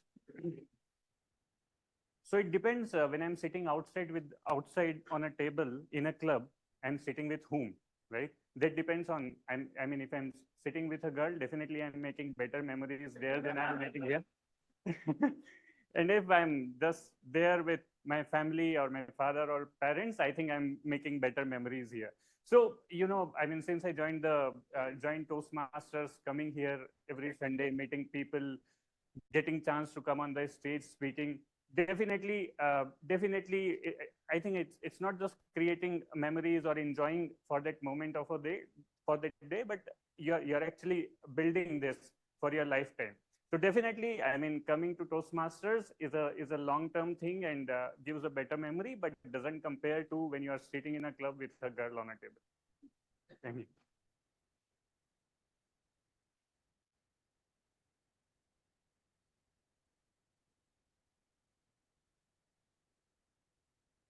I agree with you, Abhik, on that. And that's it from the session. And before I end, as the theme was about first project money, small amount and big lessons. Yeah, during my childhood, I used to get small amount of money as a pocket money, and I used to be very happier. But now I spend money adding extra zeros to it. I still don't get the same happiness. With this, what I learned was, if you are not happy with what you have, you can't be. If you are not happy with less, you can never be happy with having more. So thank you.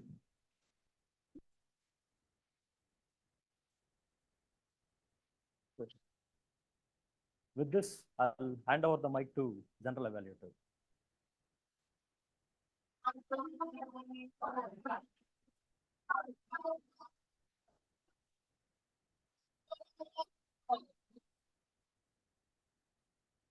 Thank you so much for that excellent session, Topic Master. With that, we'll move on to the evaluation segment.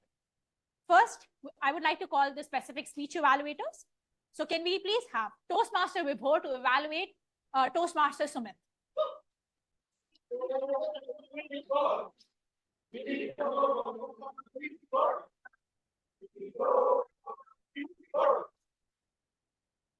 Thank you, Arna. So, good evening, fellow Toastmasters and dear guests. I am evaluating my speaker, Sumit Ranjan. Sumit, your speech totally relates to me because when I transferred to Mumbai from town Amravati, anyone heard about Amravati, Maharashtra? So that town Amravati, I was working there in one company, and I shifted to Mumbai for a job role, and that was more complex than shifting from Bangalore to Mumbai. Why? Because Amravati or a town like Yavatmal, Nagpur is so chill, right? It is not so fast as Mumbai. But Sumit, you excelled at your strong personal connect, used personal experience like dance, classes, gym, sports, badminton, cricket, coffee culture, and similar phases you mentioned about these. So you made your journey relatable and credible. I'm not able to see Sumit. So what you may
And dear guests. Good evening.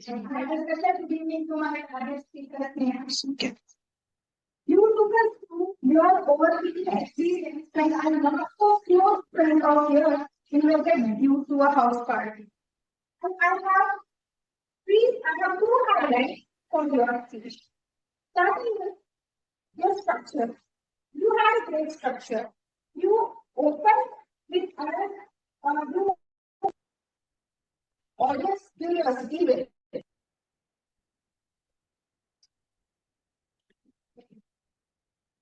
So you had a good opening, and then you took us through your thought process about how the party really happened, and then the takeaways. Since your objective is regarding body language, you have a very good stage movement. You moved back, and you also had lateral stage movements throughout the speech. And you had great expressions that subtly complemented your emotion. For example, you squinted your eyes while saying, "Will I feel awkward over there?" Or the short nod you did when you said, "Weekend traffic is super bad." Haha. You also said, "Still remember me, so don't rush." You also had open body language throughout your speech. And you used a good descriptive hand gesture when you are showing the size of the container that you bought for your friend. Coming to the areas of improvement, while I felt your body language was certainly supportive to your speech, since the speech objective is around body language, I felt more strong gestures could have been experimented with. For example, representational gestures could have been used. For everyone's benefit, representational gestures are gestures that visually mimic action, such as I looked into the mirror and I told myself, I will go for it.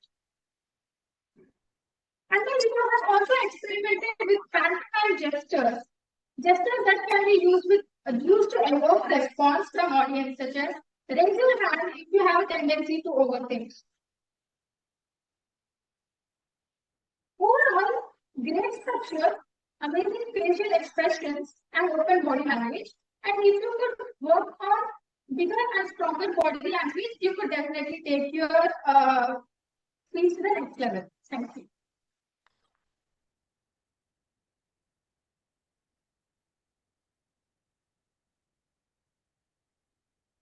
Happy Toastmaster Angelica. Now let's have the last speech evaluator, Toastmaster Deepa, to evaluate Toastmaster Wasim's speech. Good evening,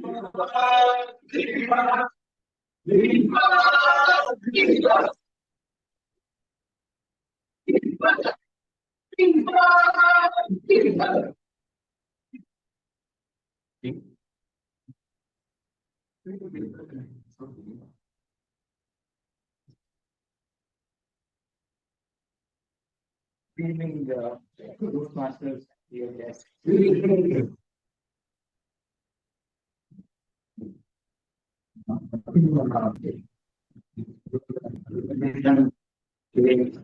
was to the point about your leadership style, gave you leadership style to purpose. One worked out, another did not work out.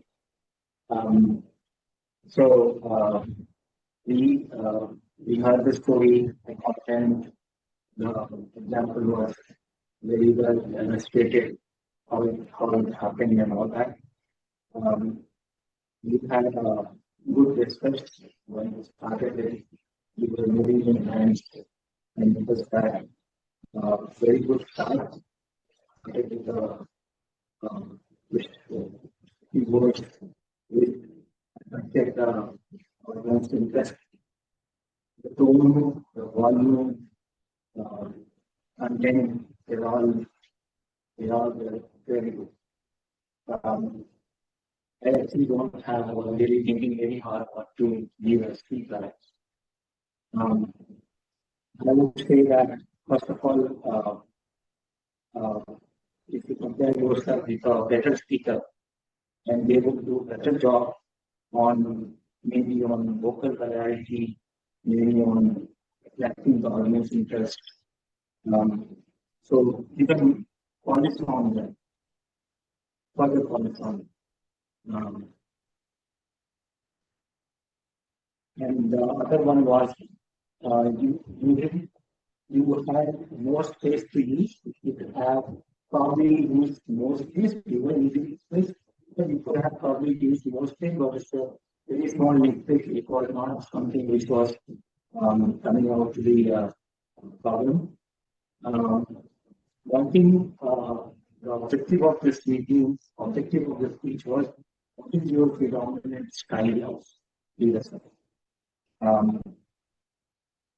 We could summarize that by saying that it is my predominant style is going like university leader, moving towards a situational leader. So summarizing, that could have been something that we could have taken that way. So in summary, excellent speech. We can work on polishing your skills, which are normally used in Toastmasters, and summarizing improving this skills. Thank you.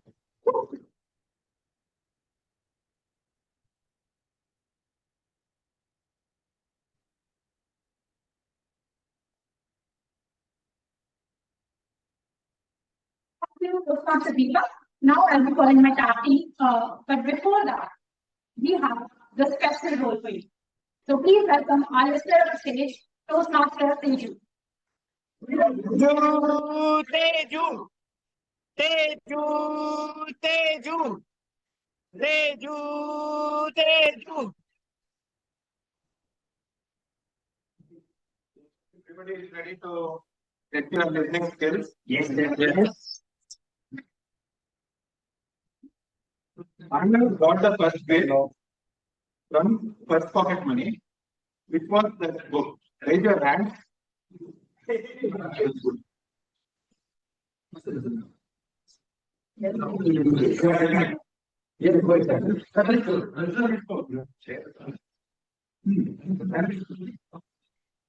Yeah.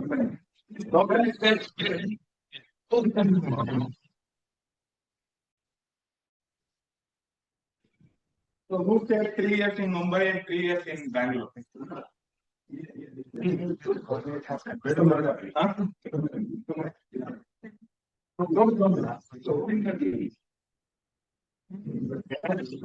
One more. So Sneha planned to buy some gifts, 3 gifts. What was that 3 gifts she planned to buy? And what she bought? Yeah. Camera, medical item, cookbook, and finally she got the cook. Yeah, understand cooking.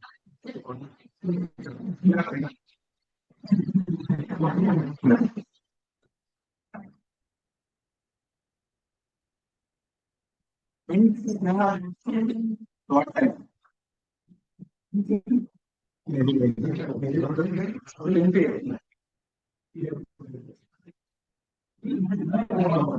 What?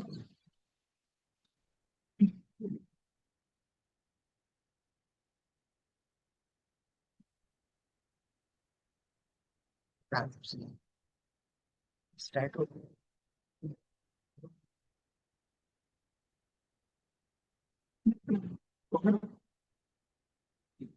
You have 170 quarters. At top, you have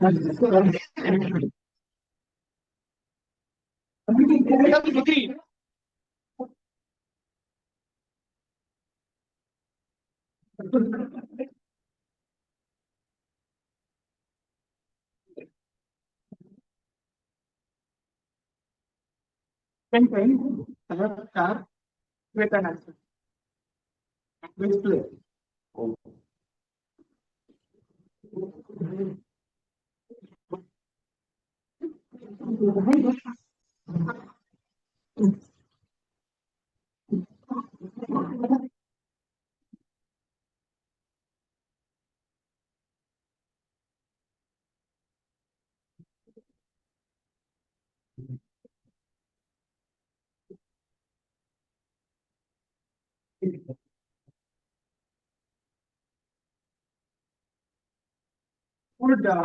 give advice to his 10 years younger self, focus more on skills and activities.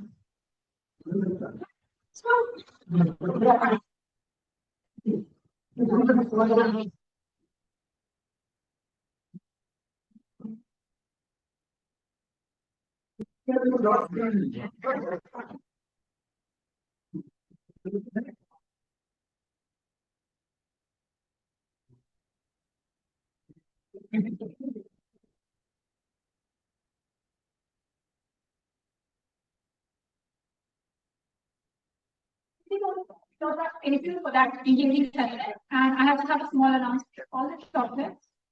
You will have a root canal.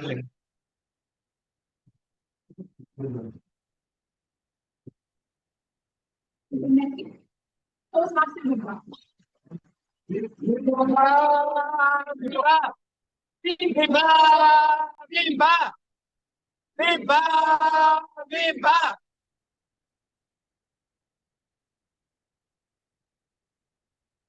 Earlier I spoke about my piggy bank savings and how I used to spend it.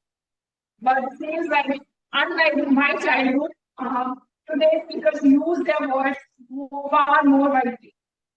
So I heard several speakers use words like resisting, Monday blues, subtle, voices like shouting and howling. Some powerful phrases, Rosa's time is money. Bankruptcy lives in my neighborhood. Thoughts clouded my mind. Leadership is always evolving and city moves fast. Ocean being the same for all. Some get fish, some get clothes, or some get their feet wet. These were the very powerful sentences.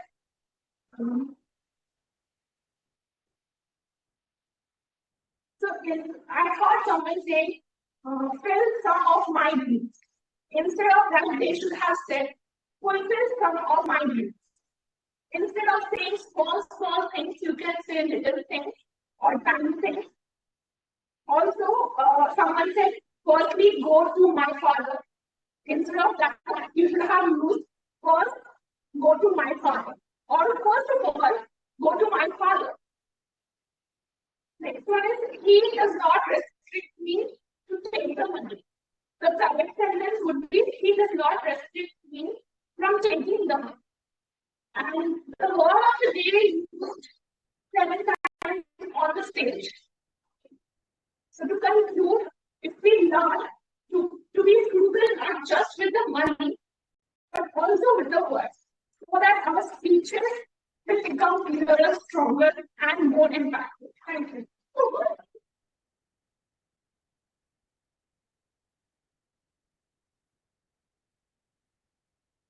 Toastmaster Vibha. Now let's have Toastmaster Nina as the Nina.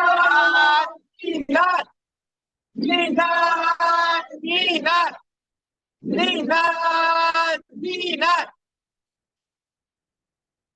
So while I was noting down in my mind, I was also doing with my hand. So in the general evaluation, I observed that most of us has like a similar, like it was noted like with Anchor. I want to just highlight only 2 Toastmasters. We didn't have and It was Toastmaster Arna and it was Toastmaster Basim.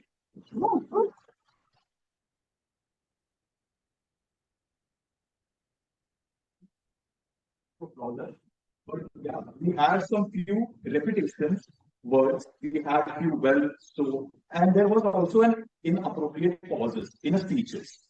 So I have ranked as like a rank 1, rank 2, and rank 3.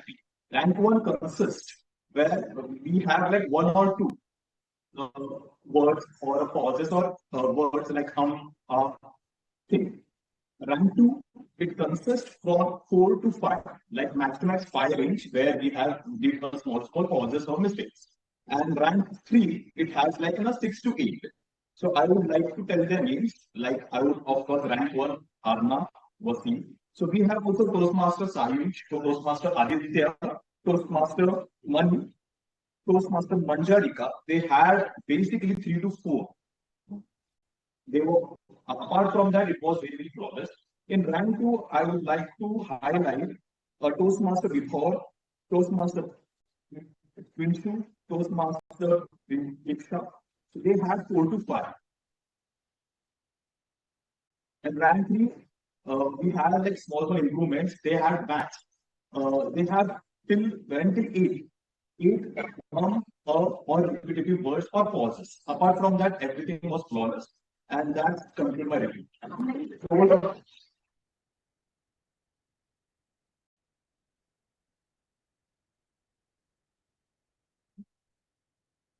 Have our time. Toastmasters शामिल हो please.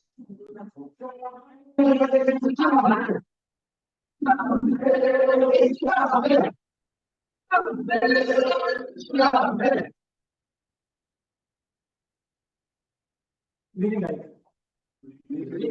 So overall, I would say we had a very time meeting. So from our topic and the story we hear, we understand that it's not only how we get the money, how well we spend it also. So for time is also the same. We will spend the time that most of the people. However, like speaking in terms of money, there were some bankruptcy or disqualifications. So I will do the reports. So starting from the speakers, Sumit Ranjan took 5 minutes and 48 seconds. Sena Utilka took 7 minutes and 41 seconds. Wasim Fasi took 6 minutes and 20 seconds. Then moving to evaluators. So Vibhor totally took 3 minutes and 28 seconds. Manjariga took 2 minutes and 54 seconds. Deepak took 3 minutes and 52 seconds. Moving to the Toastmaster section. Toastmaster, sorry, topic master Agash took 5 minutes and 46 seconds in total. The first table topic speaker, Rishi, took 1 minute and 15 seconds. Second table topic speaker, Pragya, took 1 minute and 12 seconds. Third speaker, Elaga took 2 minutes and 11 seconds. Fourth speaker, Divya took 1 minute and 43 seconds. Fifth speaker, Kapil took 1 minute and 20 seconds. Finally, on the table topic, speaker Abhik took 58 seconds. So, now moving to the general evaluator. So, general evaluator Arna took total of 4 minutes and 12 seconds. All PMUDs, Sohab and Aisha took total of 10 minutes and 47 seconds. Yeah. Thank you.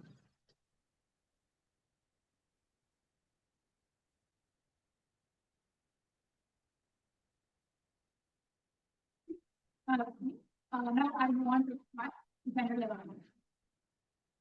Started the meeting with our first time SAA Toastmaster Diksha.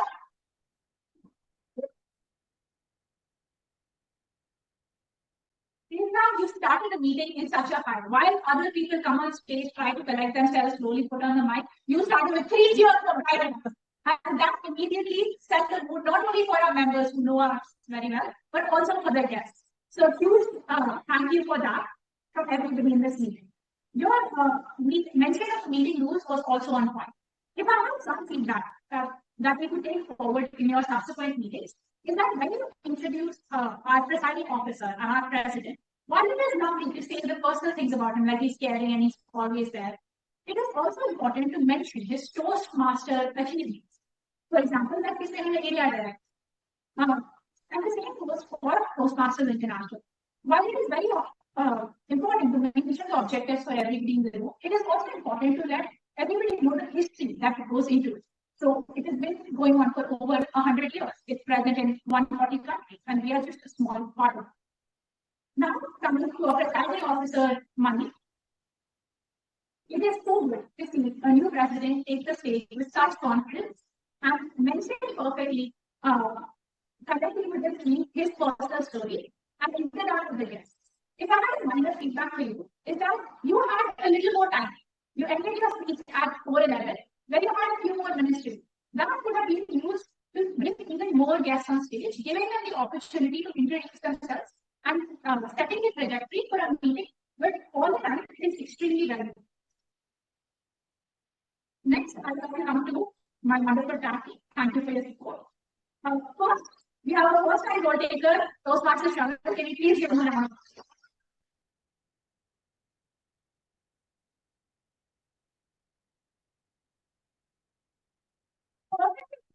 Introduce your role, and when you click on stage, while some people take too much time for time and report, you went on point covering every single person.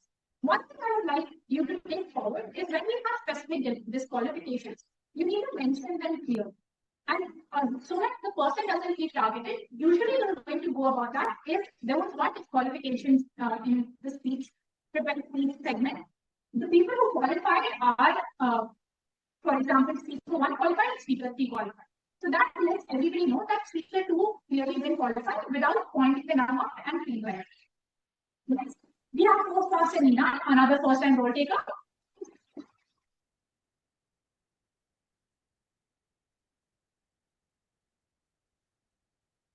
Innovative approach when you rank the speakers to let people know who needed to work on specifically these words more.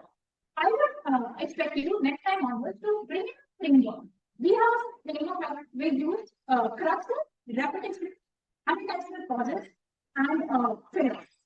So then you can categorize the mistakes into those specific categories and let every single person know where they're making the mistakes.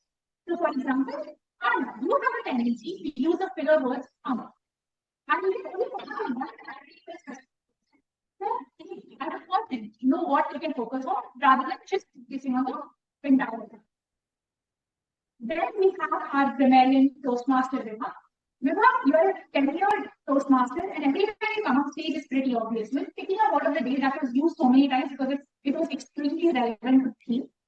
Two, introducing your role with specificity, and coming towards the end, giving the positive uses of grammar and the places where progress can be.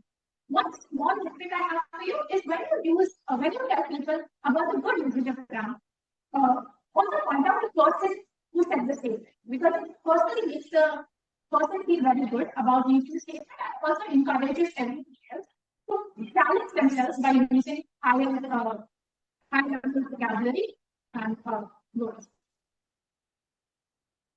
Now, coming to our Toastmasters of the day, Toastmaster Sayur and Toastmaster Aditya.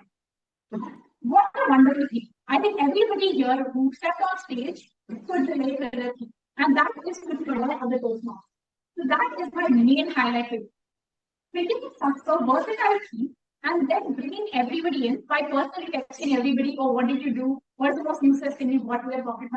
Not only adds humor and makes the role takers feel special, but also makes the meeting more coherent when we have such different sections. Secondly, was your humor. You two are very funny men, and it's very obvious every time you come on stage. Whether it's Sahil saying, carefully listen to Anna when he's talking about something for a younger demographic, or it's Aditya saying, after I bought my dairy milk, I had to get root canals done. It really lightens up the meeting when you do things like that. If I had a small nitpick, it would be when you explain the sections of the meeting, you glossed over them. You just said prepare speeches, table topics, and evaluations. What the guests in the room, they don't really have an idea of what those sections are. So a little more time is spent, maybe a sentence or two about each section. For example, in prepared speeches, our members are given a specific amount of time and they prepare a speech on a project objective given by pathways, which will be presented. In table topics, impromptu speaking is encouraged and guests are welcome to participate. But even though that small thing was mentioned, overall, your role was so cohesive thanks to the theme that you picked and the humor you brought with it. It was really truly amazing to see. Coming to our speakers and evaluators. Our speaker one, Toastmaster Sumit. He's there. He has had I agree with the point said about him by Toastmaster before, that while the speech was very well framed, it could become even more of a narrative than a personal story if it was structured a little better. One thing that I would like to personally add there is Sumit has a habit of clutching his hands and looking to the floor, which is something that we all unconsciously do sometimes. But in the present speech, it sometimes takes away from the contact we can make with the audience. That is something we can all keep in mind. Coming to Toastmaster Vibhor's evaluation, I really appreciate the specific point that you had about the structure and how it impacted his first speech and how it could be better. If I have some small points of feedback for you, one would be when you came on stage, you try to relate yourself to the speech, which is a very powerful tool. But I believe it was a little overdone because you took a lot of time explaining your specific needs. Evaluators usually don't have a lot of time, so saving that time to showcase what the speaker can do better, giving examples, for example, would be a better use of time for my mind. Coming to evaluator 2, Toastmaster Manjari. Yeah, Toastmaster Manjari. Every time you come on stage, it blows my mind. This is our second time evaluating a speaker. And the way you do it, the structure that you adhere to, with the points of with the highlights and then the points of improvement and then a smart conclusion, is beautiful. It's so admirable, and I hope to see you evaluating even more speakers. A small point of feedback I have for you in this evaluation is clearly done in the highlights, and then you critique it in the points of improvement. It confuses the speaker and the audience as well. So instead of that, you can divide body language into two parts. So, for example, you can say you have relevant body language because whenever Sneha did a specific, it was very related to what she was saying. When she was picking out clothes, it was because she was picking out clothes. And then if you want to critique a specific point, you can mention the specific type of body language again. But rather than that, just categorize it in one. Either it's a highlight, either it's something that's done extremely well, or it's something to be worked on. Then we have Toastmaster Deepak. Toastmaster Deepak, I love how you brought in the specific things from the speech as points of improvement. You didn't just go into, oh, you had a lovely start. You said what the start was and how it hooked the audience. What I would expect from you going forward is don't admit that there is no feedback after which you give you. For example, the way you went was, I couldn't think of anything, but then you proceeded to list vocal variety and the fact that we could have used examples at the end a little better. So if you have feedback, while I couldn't find any specific feedback for you, I believe that if you improve on your vocal variety, it will overall make your speech better. I will try to give an example.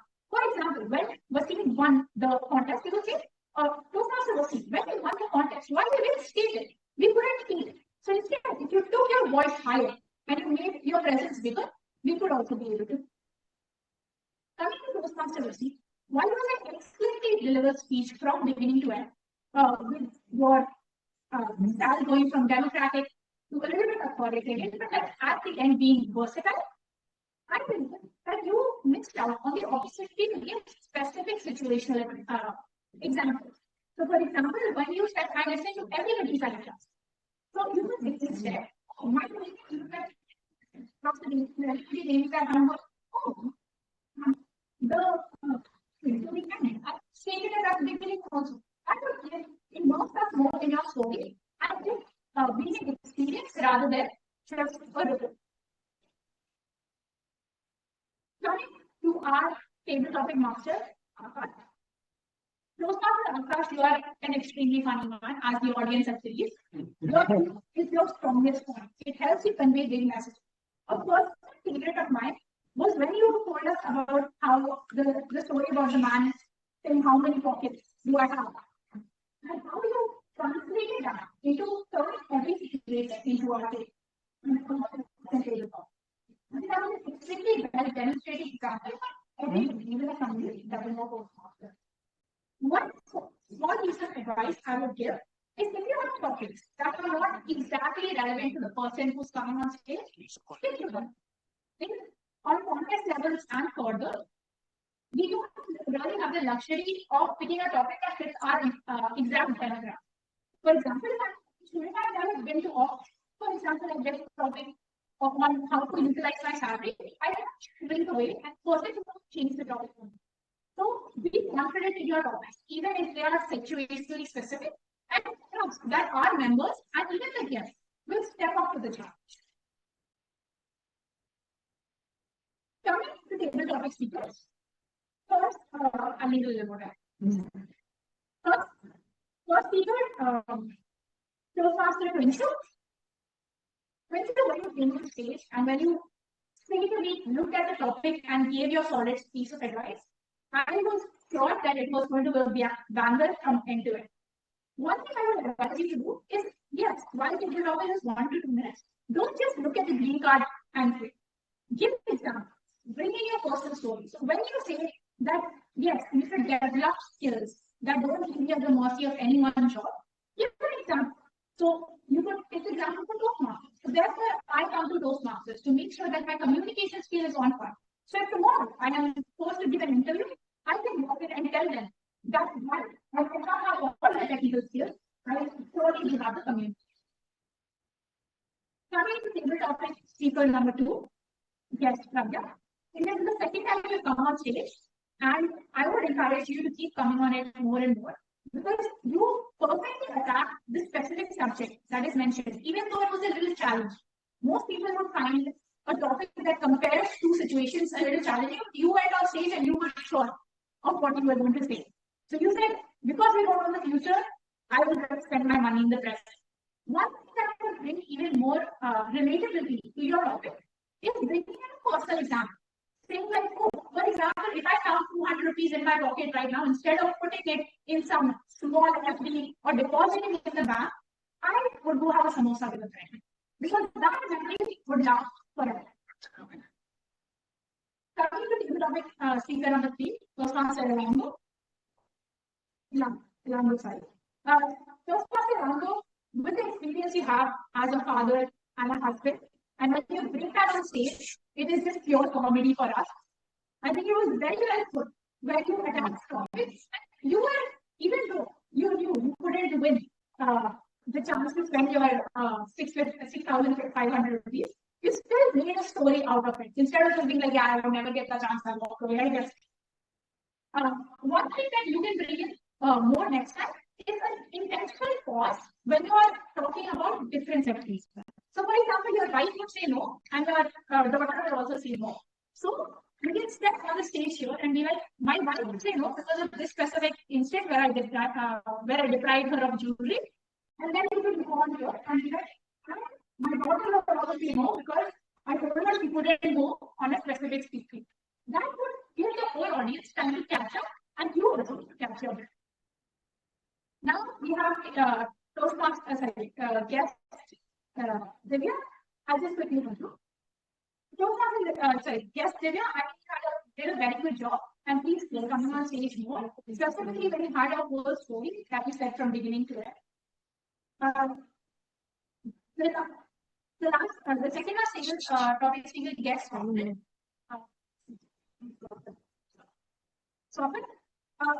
Where you had a great story. I think it's just a moment to think about the conclusion of I asked my grandfather to give it to my friend, and brought it in the beginning and the end. That would give it a very cohesive environment, and that is something you can try when you attempt the next table topic on stage. And lastly, we have I have no major feedback for you. You perfectly took in the topic and gave a very democratic answer. Being like, if it's a girl at a club, I'll pick the club. But if it's a family at the club, I'll pick Toastmasters. With that, that concludes my report.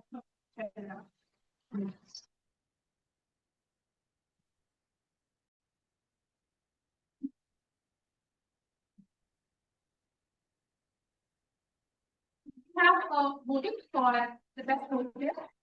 So voting is BIT.ly, all that BSTM voting.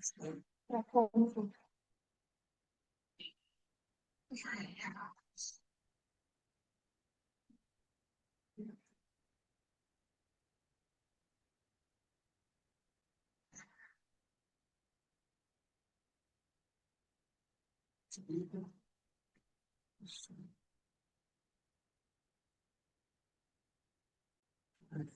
this time to the before 5.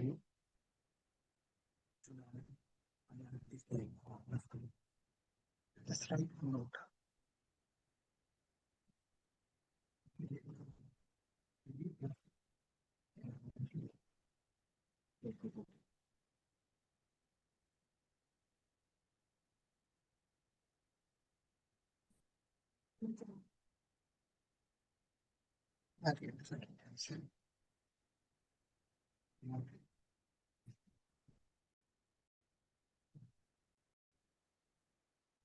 Anna, ask guests to also fill this form.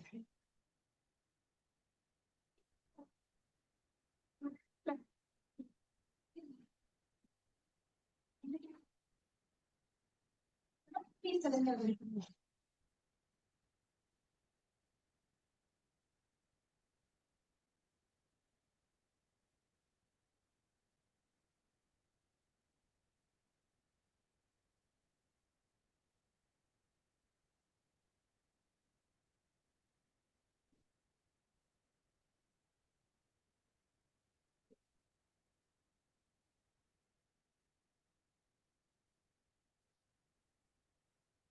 Ten.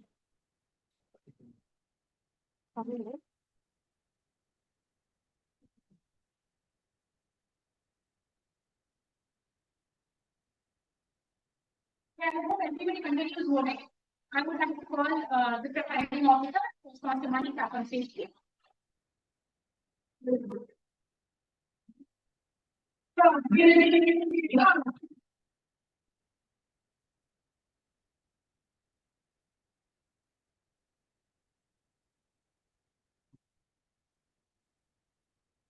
So much for that. I'm going to share it to all the lovely audience over here. Come. And today's session, it was like thoroughly enjoyed starting to know and hear about the money usages in everyone's life. Would have been even more. Thank you for this rather than useless. So, and next, thank you, Toastmaster Anna, for that wonderful evaluation of this meeting with respect to you have highlighted how the meeting was. You have provided a valuable feedback in all the role takers. Thank you so much. Let's give it up for our general evaluation.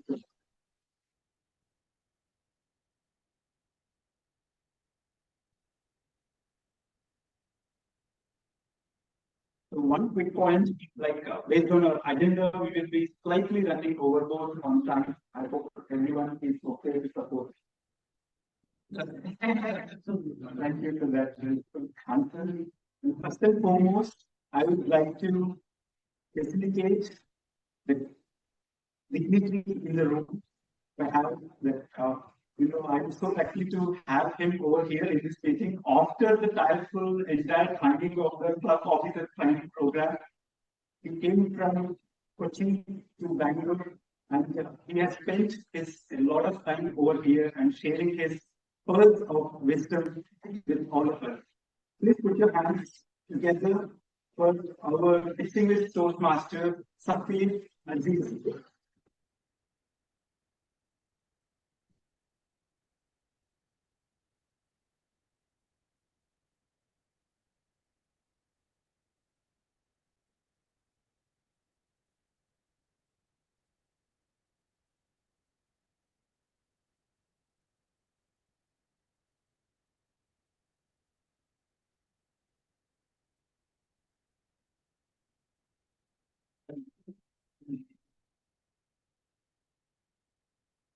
Today, we have two announcements to all the members. First thing, the next week, we have a speaker, which is coming up, and already the speakers have nominated, and I'm sure all the speakers are ready to ignite their bright heart spark.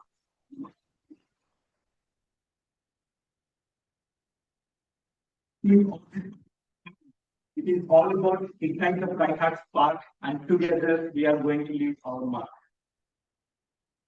And the other announcement is that we are all going to have a contest which is on Feb 1st as well as Feb 15th. The first contest of two categories. Two contests happens on Feb 1st, the ISC and the table topics, and another two contests happens on Feb 15th, evaluation speech contest as well as humorous speech contest. So the nominations for these contests will be closing on January 15th. And the link is available in our WhatsApp group.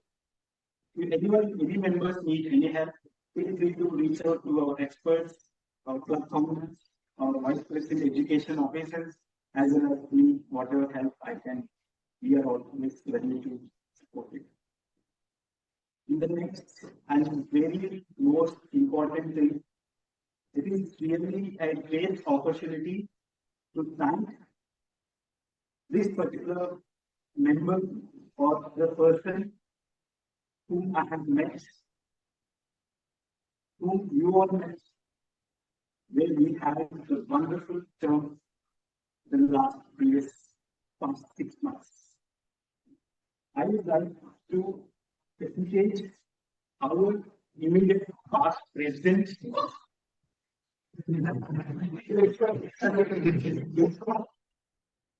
The Queen of Bright Hearts, distinguished Toastmaster Arundhati Rathod.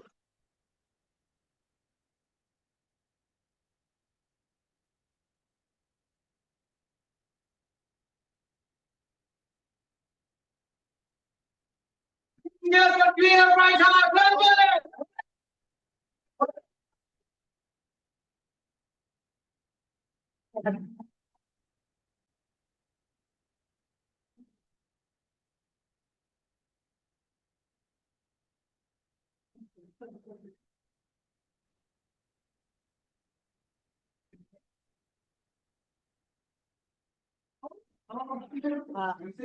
I'm saying it.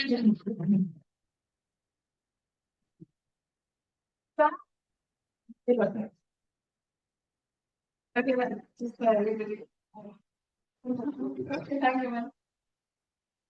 I want to thank you for the kindness you've shown to me. Know that I will be grateful answer. Oh, wow.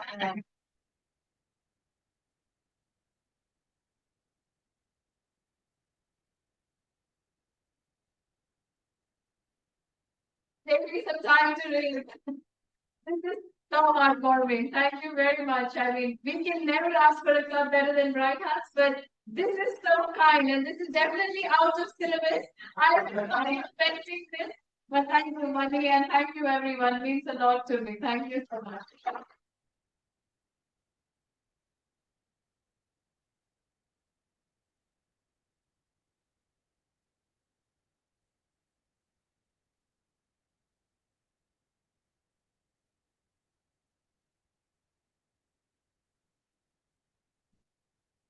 On your meeting today,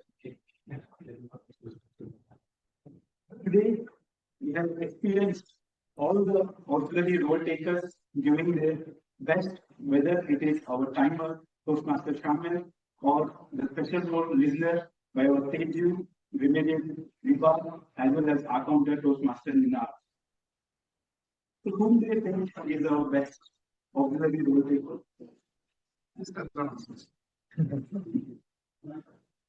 Right. So today, our best auxiliary role taker is Toastmaster Viva, the grammarian.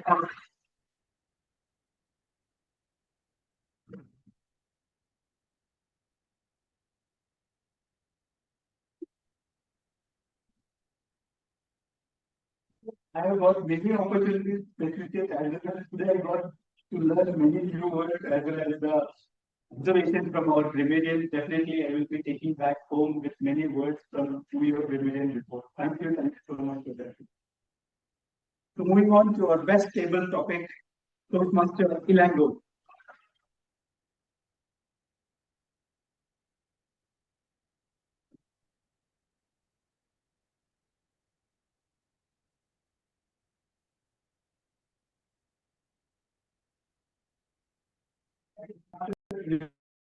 Ilango not only proved that how to use money wisely, So we have decided that what's the event up next going to come and how it's going to be. The Crescent of 2025 at Kochi.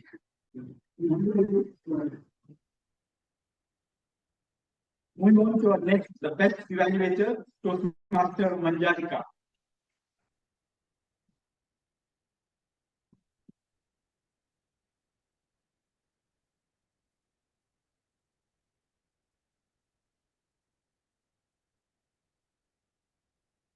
Manjarika. I'm not sure how many were there in her first evaluation, but whenever she comes, always she will be showing out her wisdom of words with respect to the analytical skills of how a speaker can be improved. And that too, the right words in a constructive manner. Thank you so much, Manjarika, for providing your feedback to our speaker. Moving on to our best role taker of the day, our general evaluator.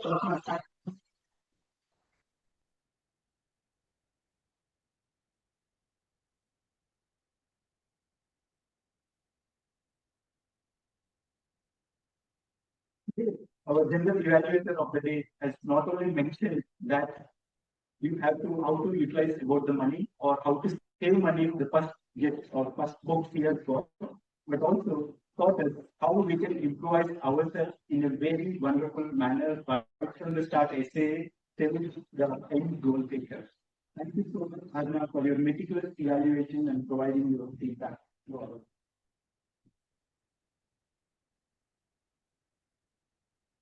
Moving on to our best speaker of the day. Today we heard the speeches from Toastmaster Sneha, from Toastmaster Rohit, and our Toastmaster Wasim on different variety of speeches. And today our best speaker of meeting 64 is Toastmaster Wasim Pasha.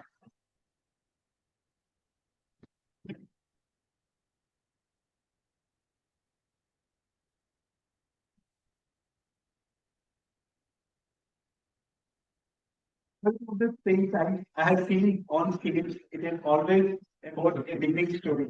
But today, through Wasim's speech, it is also about learning the leadership styles, doing some mistakes, and how you can share for others' benefits. A very wonderful speech. Thank you, Toastmaster Wasim, for many conversations to all the people. One small input.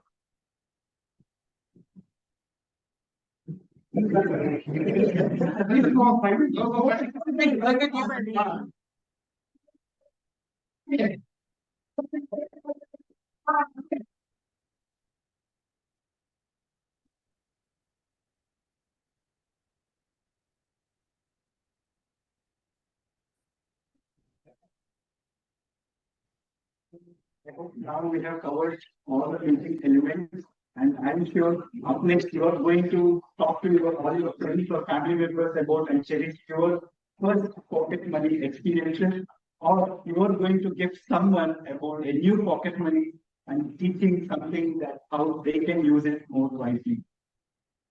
Saying that, I would like to conclude this meeting number 64.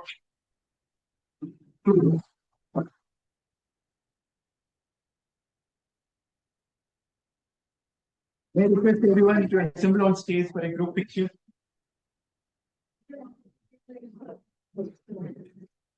Nice one.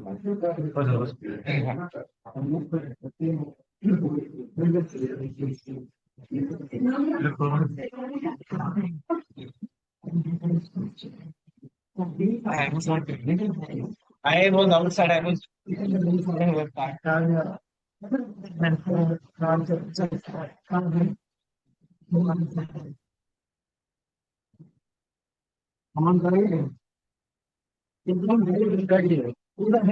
I just close.